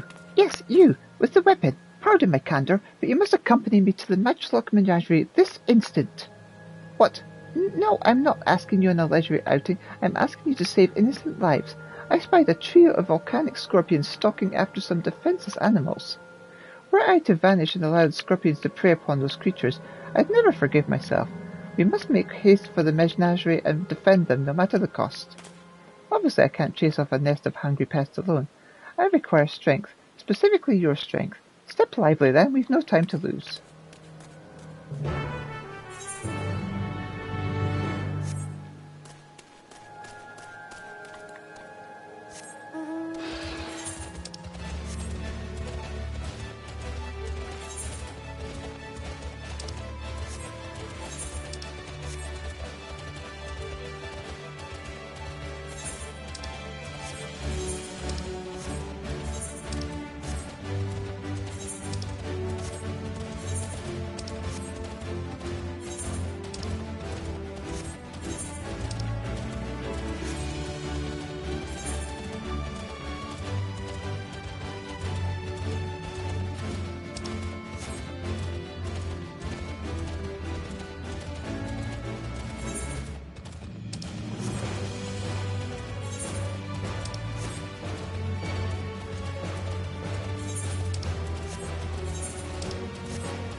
Ah, that's where I need to go.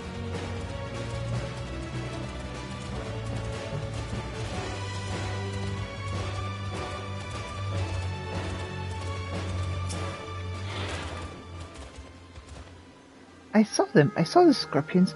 They're closing in on 2 tiny critters as we speak. Those volcanic monstrosities terrify me, but what terrifies me more is knowing what they'll do to the core if we don't act swiftly. Worry not, little ones, I'm on my way!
Gods, I thought that was the end of me. That took every drop of courage I could muster. Thankfully the little ones managed to escape without a scratch. I ought to find them and lead them to the entrance before the other scorpions catch us in their sights. I'll meet you back there when all is well.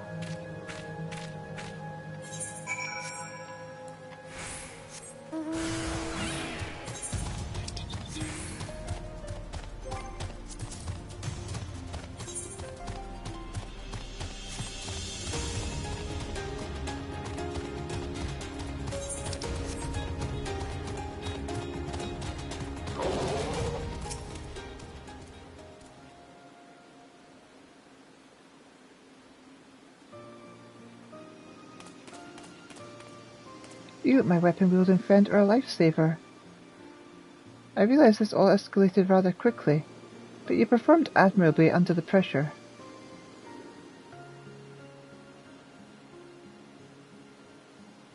To tell the truth, I've a bit of history with all those scorpions.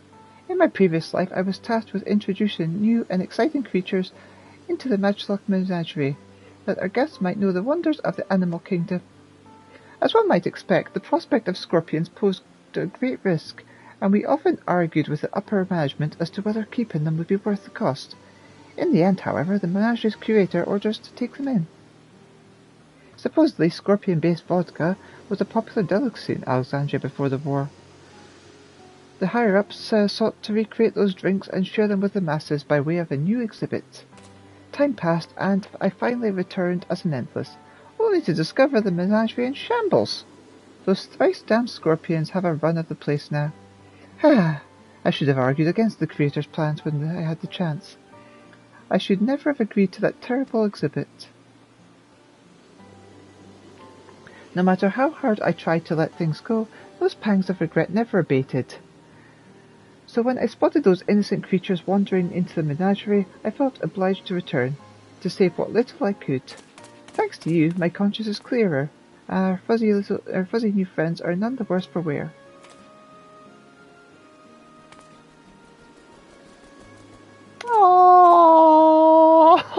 Oh, they're cute. Oh. Did these two originally belong to the menagerie?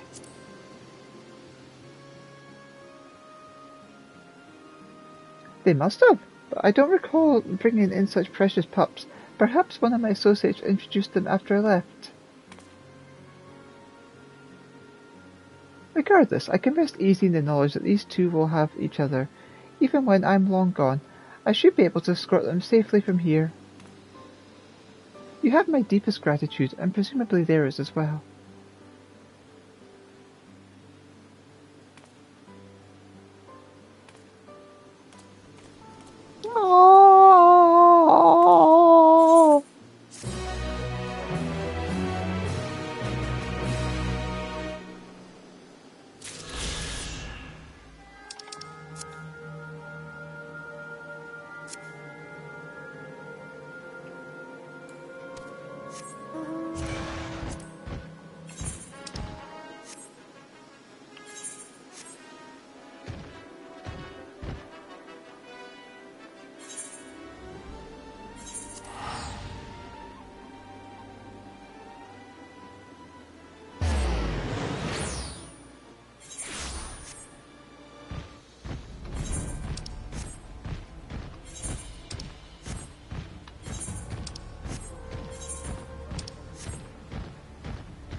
The exhausted engineer requires the aid of a sharp-eyed individual. Ah. All I wanted was a relaxing reprieve in Opal Springs. I never thought it would come to this. I've misplaced something precious to me, you see. A set of blueprints. I suspected I'd dropped them on my way to the springs, but the terminal suddenly shut down as I was retracing my steps. I was so absorbed in my search, I couldn't even vanish with the others. Forgive me my boldness, but you seem like a generous sort, and I'm sorely in need of help. Find what I'm after, and I'll make it worth your while. Before my soak, I paid a visit to the Arena of Valor, so I'll leave that area to you. For my part, I plan to scour the springs one more time.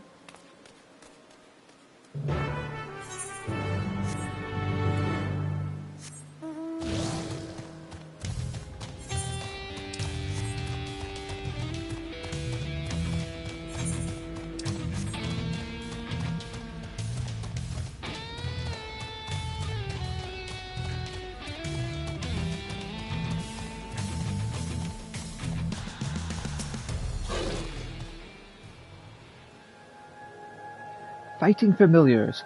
Wood versus solid gold. Will Milia tradition triumph, or will modernity make its mark on this monumental match? This appears to be a list of matches from the Arena of Valor, while the illustration of the clashing familiars catches your eye is a far cry from what you're after.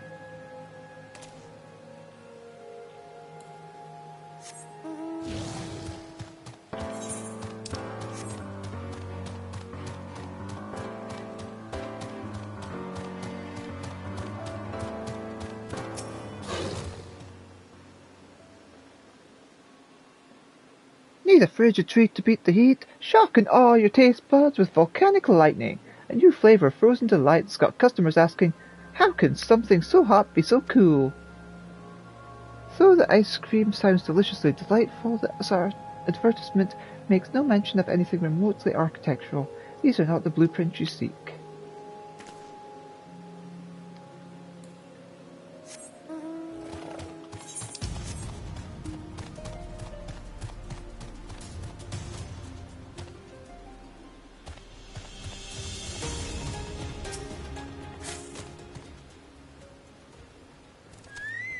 A massive tower crowned with a statue of a golden woman is mapped out in painstaking detail. These appear to be the blueprints to the Mazel Terminal. The blueprints likely belong to the exhausted engineer. It would be best to return to Opal Springs to deliver them to her.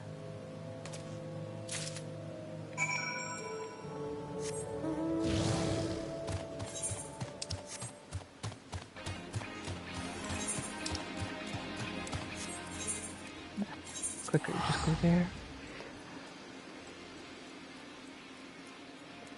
Almost done!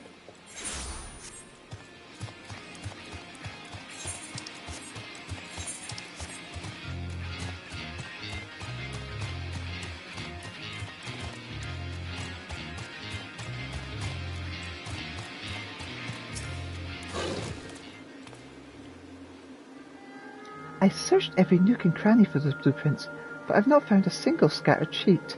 I don't know where else they could have ended up. Please tell me you managed to track them down. An elaborate diagram of the Mazel Terminal and the golden statue at its head, depicted from several angles. Oh, my blueprints! My dear sweet blueprints! How I've missed you!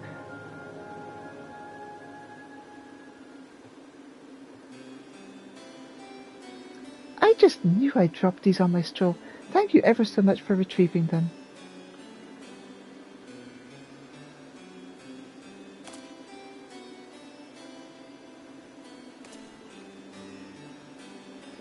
When we first began development on the Mazel Terminal, I drafted these blueprints for its design. If you can believe it, the finished product is the work of yours truly. Well, to be fair, the concept wasn't entirely of my own making. I have Milella folklore to thank for its creation.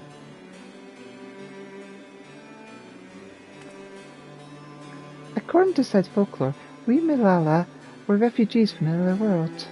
Our ancestors once lived in a sun-kissed paradise by the sea.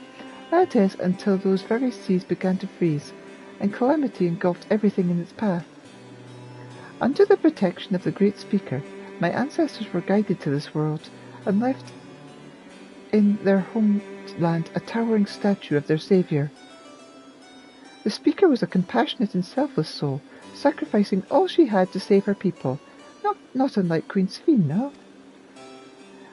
With the legend of the speaker as my inspiration, I incorporated Her Majesty's beauteous visage into the top of my terminal, forever at the heart of our city. A flawless idea, if I do say so myself. I gave everything, my passion, my time, my love of country, to see these blueprints given shape. They aren't merely pieces of parchment, they are my life's works, personified. Yet I nearly left them to rot with the Arena of Valor. I'd be laughing this off if I weren't so furious with myself. What's so important is that you brought them back, and I owe you a great debt. At this rate, I may never meet Her Majesty face to face. All I wish to do now, is gaze upon her glorious image before I fade away. You have my thanks, stranger. May fortune favour you always.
Have a tiny bit of map to unlock.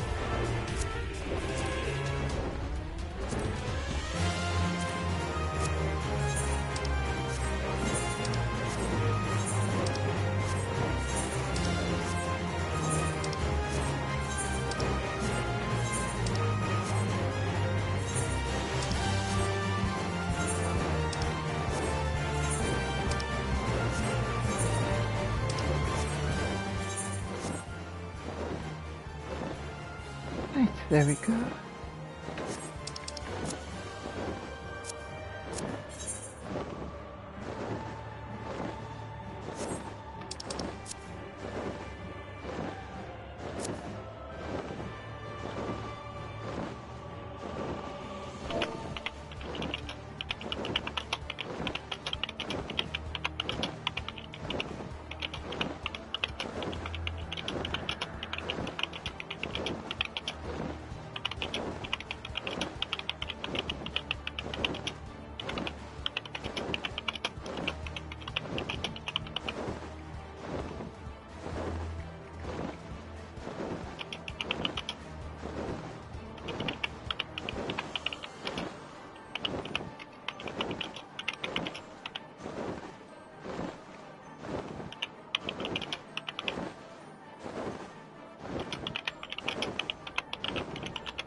Take care, my darlings. Love you all. Take care.